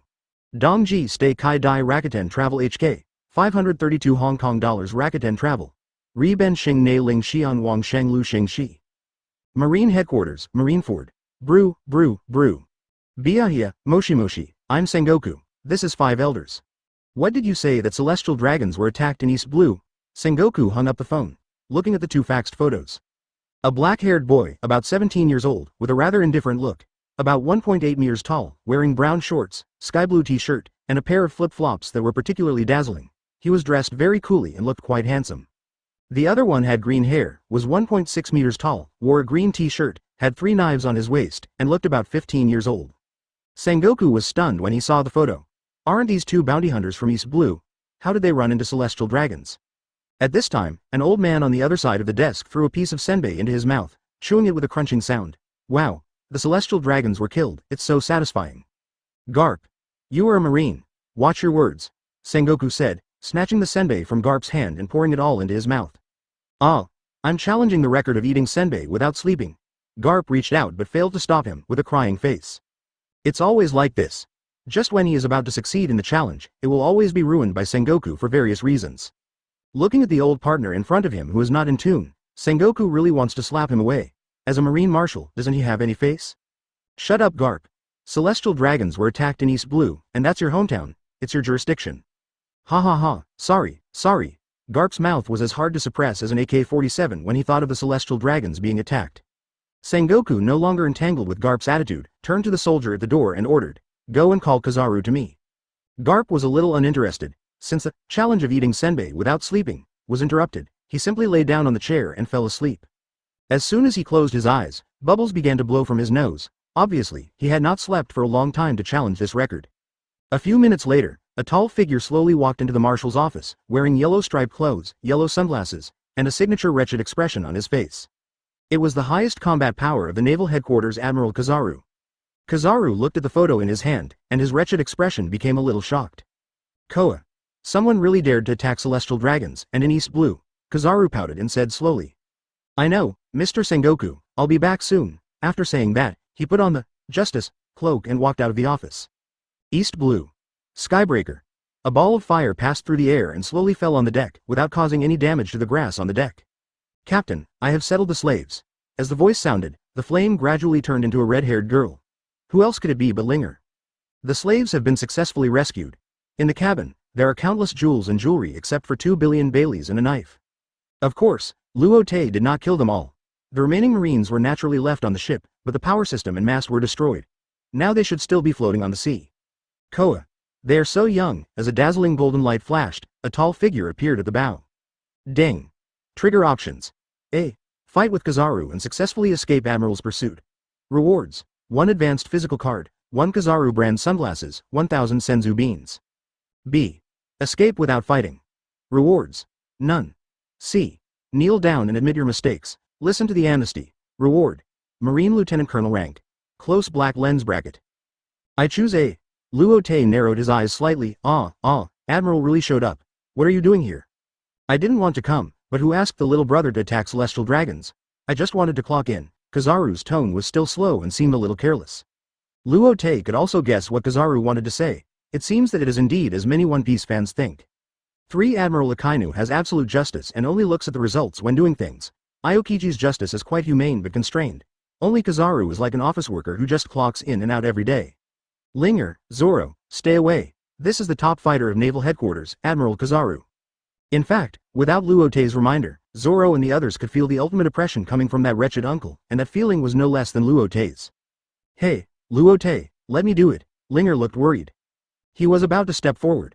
Zoro quickly pulled him away. Stop, this is not a battle we can participate in now, let's improve our strength. Although Zoro has his own pride, he is not a brainless reckless man. Oh, I've gone off topic. By the way, little brother. Have you ever been kicked at the speed of light? As soon as the words fell, Kizaru appeared beside Luo Te, raised his leg and turned into a stream of light and kicked Luo Te's head. FK. So fast, Luo Te raised his arms to block Kizaru's attack. In an instant, Luo Te was kicked to the sea surface by this powerful kick. Seeing that he was about to fall into the sea, Luo Te quickly activated the electromagnetic fruit ability to float on the sea surface. He pouted and said, "Uncle's kick worked, it hurts." Shaking his arms that were a little sore, it seems that what everyone said about Kizaru being too dependent on the fruit ability is just that his fruit ability is too bright and covers his physical skills in Haki. I think the physical skills and Haki of the three admirals are also among the best in the world. Luo Te slowly rose to the same height as Kizaru, with full momentum. Kizaru looked at Luo Te in surprise, resisting the powerful momentum coming from Luo Te. Chunon's heart was filled with turbulence. Is he still a capable person? What a terrifying aura. East Blue actually has such a strong person. Come on, let me see the strength of Marine Admiral. Luo Te teleported to Kizaru's front, turned around and kicked Kizaru in the face. But Kizaru blocked it with his arms. Kizaru was secretly shocked. What a fast speed. It's a really powerful kick. Kizaru's wretched face was a little surprised. After a stalemate, Kizaru turned into a stream of light and shot towards the island on the side, smashing a small hill into pieces, and raising clouds of dust. Luo Te came to the island with an electromagnetic teleportation. He knew that this attack would not cause much damage to Kizaru. Oh my, what a terrible young man, he doesn't respect the old and love the young at all. A golden light shot out from the smoke and dust, and instantly came to Luo Te. He looked a little embarrassed, and his wretched face still didn't change much. Luo Te slowly walked towards Kizaru. As an admiral, you must know the habits of the so-called descendants of the creator, right? Is being their lackey the justice of you Marines? Hearing Luo Te's ruthless words, Kizaru's face flashed with disgust, but this disgust was quickly covered by a wretched expression. However, Luo Te, who possessed the electromagnetic fruit, naturally caught this change in expression. It seems that Marine admirals can't do whatever they want. It's possible that the higher the position, the more restricted they are. I'm just a Marine, and I don't want to know the rest. I only know that it will be difficult to catch you today. As soon as the voice fell, Kizaru turned into a flash and flew into the sky. Yashikani no Magatama. Countless flashes shot towards Luo Te. Using electromagnetic force to change the trajectory of the flashes close to him, and combined with observation Haki, Luo Te was like a fish swimming in the light bullets. Electromagnetic teleportation came to Kizaru. Comrade Admiral, do you underestimate me? After saying that, he punched Kizaru in the face. Bang! Kizaru retreated dozens of meters in the air. Shaking his sore arms, Kizaru finally had a change of heart. He originally came to complete this task with a relaxed mood. Now it seems that this task is really not easy. I should have asked Sengoku for leave and let Aokiji or Akainu come. Luo Te's mouth curled up a little. The punch just now was a fusion of armament Haki and electromagnetic force. If he took it hard, even Admiral would still have some difficulty. Kawa, young people nowadays are really strong. Kizaru's expression was a little solemn. Looking at Kizaru's still unreliable appearance, Luo Te knew that Kizaru did not use his full strength. But Luo Te didn't have time to waste with him here. If the battle dragged on for a long time, it would be more disadvantageous to him. If some old man came, then gee. It seems that we need to end the battle quickly and get away from this troubled place. Luo Te grabbed his hands in the air, and an invisible dragon-shaped creature composed of electromagnetic waves took shape in his hands. He threw it towards Kizaru, and the dragon-shaped creature flew towards Kizaru at almost the speed of light. Electromagnetic power. The dragon is coming. This is trouble. Kizaru, who felt the danger, looked more and more solemn. Light is also an electromagnetic wave. For a moment, he seemed to be immobilized and could not move. This may be the mutual restraint between the fruits. The electromagnetic dragon passed through Kizaru's body at a high speed, and Kizaru was dispersed by the invisible airflow in an instant. It turned into photons and splashed around. Each photon was like a cannonball that blew the entire island to pieces. Luo Te didn't have time to see what the result was, but he knew that as an admiral, it should not be so easy to defeat. He quickly returned to the ship with an electromagnetic teleport. After a long time, on the island filled with smoke and dust, the photons gradually gathered into a wretched human figure. Cough cough cough. Blood was flowing from the corner of his mouth. It was Kizaru. He really got away. What a scary young man. Looks like I can apply for a few more days of sick leave. No, this injury is not enough. Chapter 19. World attention. Who? Captain, you're back. Are you injured? As soon as he got back to the ship, Linger ran over to ask about his well-being, looking here and there. He was afraid that his captain was injured. Electromagnetic barrier. An invisible huge spherical barrier wrapped the skybreaker and rushed towards the distant sea. After exhausting the last bit of his physical strength, Luo Te collapsed on the ground. Cough, cough, I'm fine, just a little weak. Luo Te's face was a little pale. However, there were no wounds on his body, and he casually threw a senzu bean into his mouth. Zoro on the side didn't say anything, but just held the handle of the knife tightly with both hands. His face was full of determination. This won't work. I can't let Luo Te hold the front all the time. I have to intensify my training.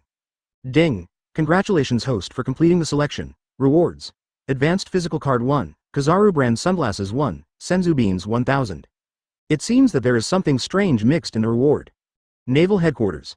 Marshal's Office. What, Borsellino? You did it yourself and he ran away. Did you try your best? You didn't hold back because they were young, did you?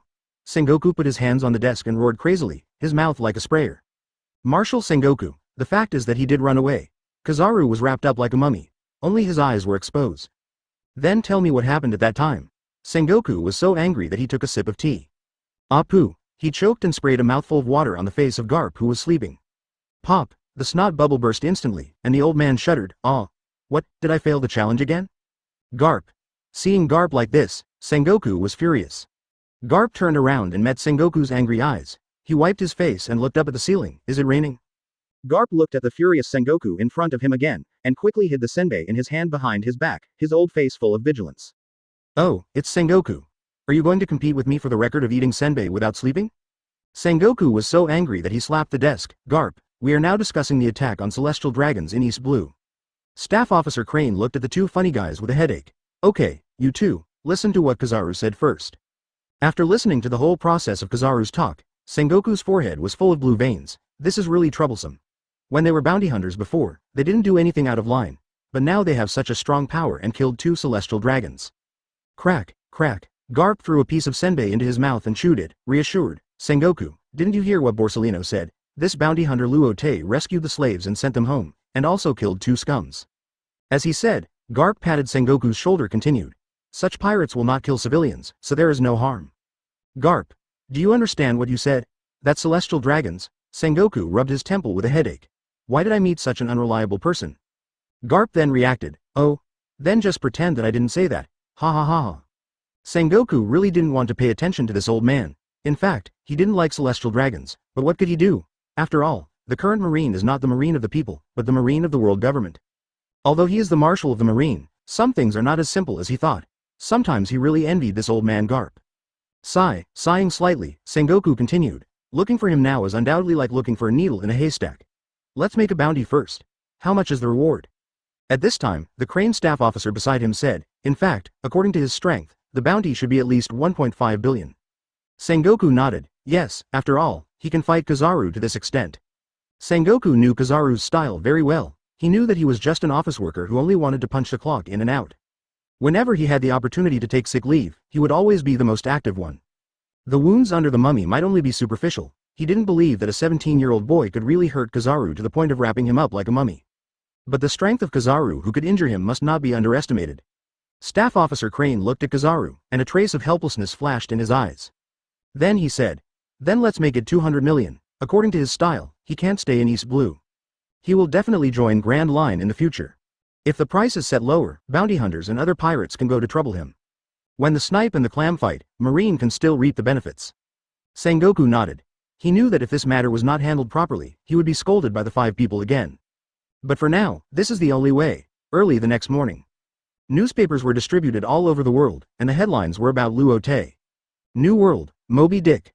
Dad, look, celestial dragons were attacked in East Blue. A pineapple-headed man rushed to Whitebeard with a stack of newspapers. Whitebeard took the newspaper and looked at it with interest. Gulala, what a courageous kid, he dared to attack celestial dragons. If I meet him in the future, I'll see if he is willing to be my son. The pineapple-headed man was also very happy. He knew that his father wanted to protect this fledgling kid.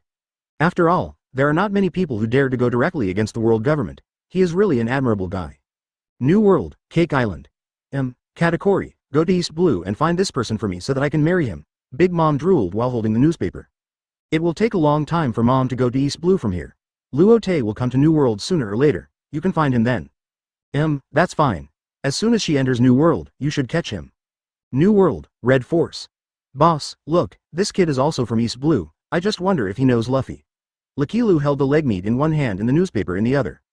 Oh, let me see. Since such a big incident has happened, never mind, let's drink and have a party, brothers. Oh.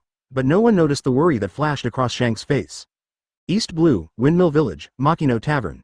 Is Luo Te's first bounty so high? Yes, he is a monster. But I will go to sea soon. Then we will be enemies. Ace muttered as he looked at the bounty order in front of him. He knew Luo Te was strong, but that was not a reason for him to retreat. On the contrary, the stronger the opponent, the more motivated he was. Wow. Kukui, Luo Te is so handsome, I will definitely have a higher bounty than him when I go to sea in the future. Luffy shouted on the side. Akamashi. Do you know what a pirate is? That's a bad guy. The old village chief appeared in the tavern. Village leader, you are obviously worried about Luo Te, right? Shut up. The whole world is crazy. It has been many years since we heard the news about celestial dragons.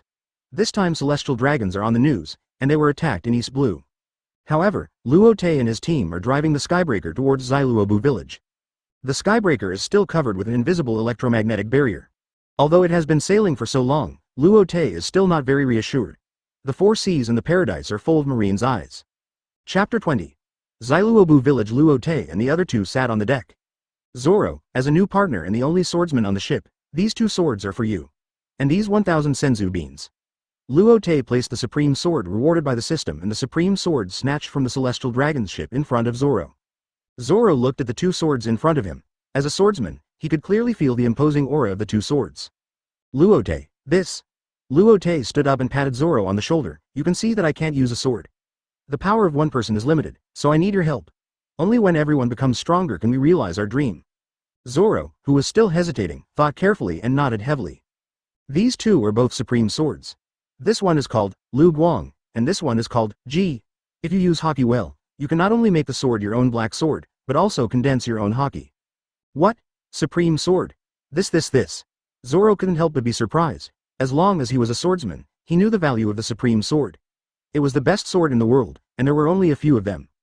However, Luo Te could say that it was a supreme sword, so he believed that Luo Te must know the preciousness of these two swords. Since Luo Te handed such a precious sword to him, it was the supreme trust, and he would not let this trust down. Looking at Zoro's firm eyes, Luo Te nodded, quite satisfied, worthy of being a person who could awaken Conqueror's Haki. And now Zoro is many times stronger than Zoro in the same period of his previous life, and his tenacious heart has never changed. Earlier, Luo Te put a few devil fruits in front of Zoro, but Zoro shook his head and said, I believe that I can become the world's #1 by myself, and if everyone has demon fruit power, it will be very dangerous. Luo Te was somewhat glad that he tricked Zoro onto the ship. With Zoro's character, he definitely cared about the team. He can also awaken Conqueror's Haki, and his future achievements will at least be admiral level. Ling was also listening on the side, his hands clenched, and his eyes were full of determination. Luo Te, green algae head, what do you want to eat? I'll make it for you. Hey, who is green algae head? Damn it, today I'm going to try whether these two supreme swords can cut through the flames. Zoro, who was holding it just now, broke his power in an instant, and chased Ling with two swords. Luo Te looked at the two people chasing on the ship, and the atmosphere was very relaxed. He raised a curve at the corner of his mouth, and this feeling was like family. It seems that he never had this feeling in his previous life. He leaned on the mast and held the sun with his hand, he vowed to protect it all. At this time, a newsbird flew over his head with a cry. What? Luo Te, you are rewarded. It's 200 million Baileys. Green algae head was also rewarded 15 million, what about me? A newspaper and 2 bounties were spread on the deck lawn. Luo Te. Only dead. 200 million Roronoa Zoro, dead or alive. 15 million. Glancing at the content on the newspaper, Luo Te smiled slightly. Sure enough, they only wrote that celestial dragons were attacked, not that celestial dragons were killed. However, it took a lot of space to describe how evil Luo Te and his group were, and how impure their purpose was. Obviously, it was Marine's deliberate smearing to attract hatred for them. At the same time, it also flaunted his own personality. However, everything was within Luo Te's expectations. He had read the comics and knew the style of the world government. The world government just wants to maintain an image of supremacy and invincibility in front of the public. They certainly won't write about celestial dragons being killed under the protection of the Marine. This is in line with their style. I believe that now there are voices condemning Luo Te and his gang outside. The power of public opinion is quite strong. He also knows why his bounty is only 200 million. The purpose should be to let those bounty hunters and pirates fight with them. If Luo Te is not strong enough and is killed, it will be just what they want. They will get rid of a pirate who killed celestial dragons. On the contrary, they will kill many pirates, which will also reduce the pressure on the marine branches in disguise. No matter how you calculate it, the world government will not lose. Luo Te can only say that this calculation is really good. Millicent, it's bad. The pirates are coming. It's bad. The pirates are coming. In the early morning, a long-nosed kid ran and shouted. Bang. Bang. Ding. Dang. Ha ha ha ha, I can't hit it. The kid dodged the villagers' greetings and rushed into the bushes. This kid was Usopp. Hee, another energetic morning for the villagers. Usopp wiped his nose as he spoke. Mission accomplished, let's go see Kaya now. Usopp looked at the village with some satisfaction, and then walked to the top of the mountain. Hey, brother, please ask, is this Zailuobu village? A voice sounded behind Usopp. Who? Usopp was startled by the sudden voice, and turned around to see two men and one woman standing in front of him. These three people were naturally Luo Te, Zoro and Linger. After Luo Te and the other two landed on the island, they put the Skybreaker into the system space. He didn't know when he would be discovered by the marine of the nearby branch. That would be very troublesome. Just when he walked to the island, he met Usopp. Although Luo Te had read the comics and knew the location of Kaya's big villa, but the play that should be performed still had to be performed well. Who are you? What are you doing in this village? Although the young Usopp's legs were shaking like sieves, he was not polite at all. Hello, we're here to travel and see the local customs and practices. Linger quickly explained with a cute expression. Ha ha ha, Linger, are you stupid? We are pirates. Zoro looked at Linger speechlessly. Linger turned his head and looked at Zoro like an idiot, with an expression that seemed to say, You idiot, don't you know that saying we are pirates will scare people? However, when he heard that the three people in front of him were pirates, Usopp's eyes flashed with a gleam of light, and then he pretended to be firm and said, Pirates? What are you doing here? Do you want to kill all the people on the island? Hearing Usopp say this, Luo Te instantly became playful. He lowered his head slightly, and the shadow of his hair made it difficult to see his expression. Only one voice came. We are pirates, we are here to rob. If you don't listen, we will really kill all of you. Linger looked at Luo Te in disbelief, not knowing why his captain would say this. Zoro looked up at Luo Te, who immediately understood and said, Yes, hand over all the treasures quickly. We are not ordinary robbers. You don't mess around. I am also a pirate, and I am the great Captain Usopp, with 8,000 people under my command. If you know what's good for you, leave this village quickly. Usopp's lips were trembling while he spoke, and his legs were shaking wildly. Seeing this, Zoro and Luo Te exchanged glances with each other, and Zoro's left thumb pushed the flowing light, opened a gap, and the sunlight shone on the blade, just reflecting into Usopp's eyes. In just a moment, Usopp sat down, with beads of sweat oozing from his forehead, his eyes empty, and he murmured, The momentum of a real pirate is really different.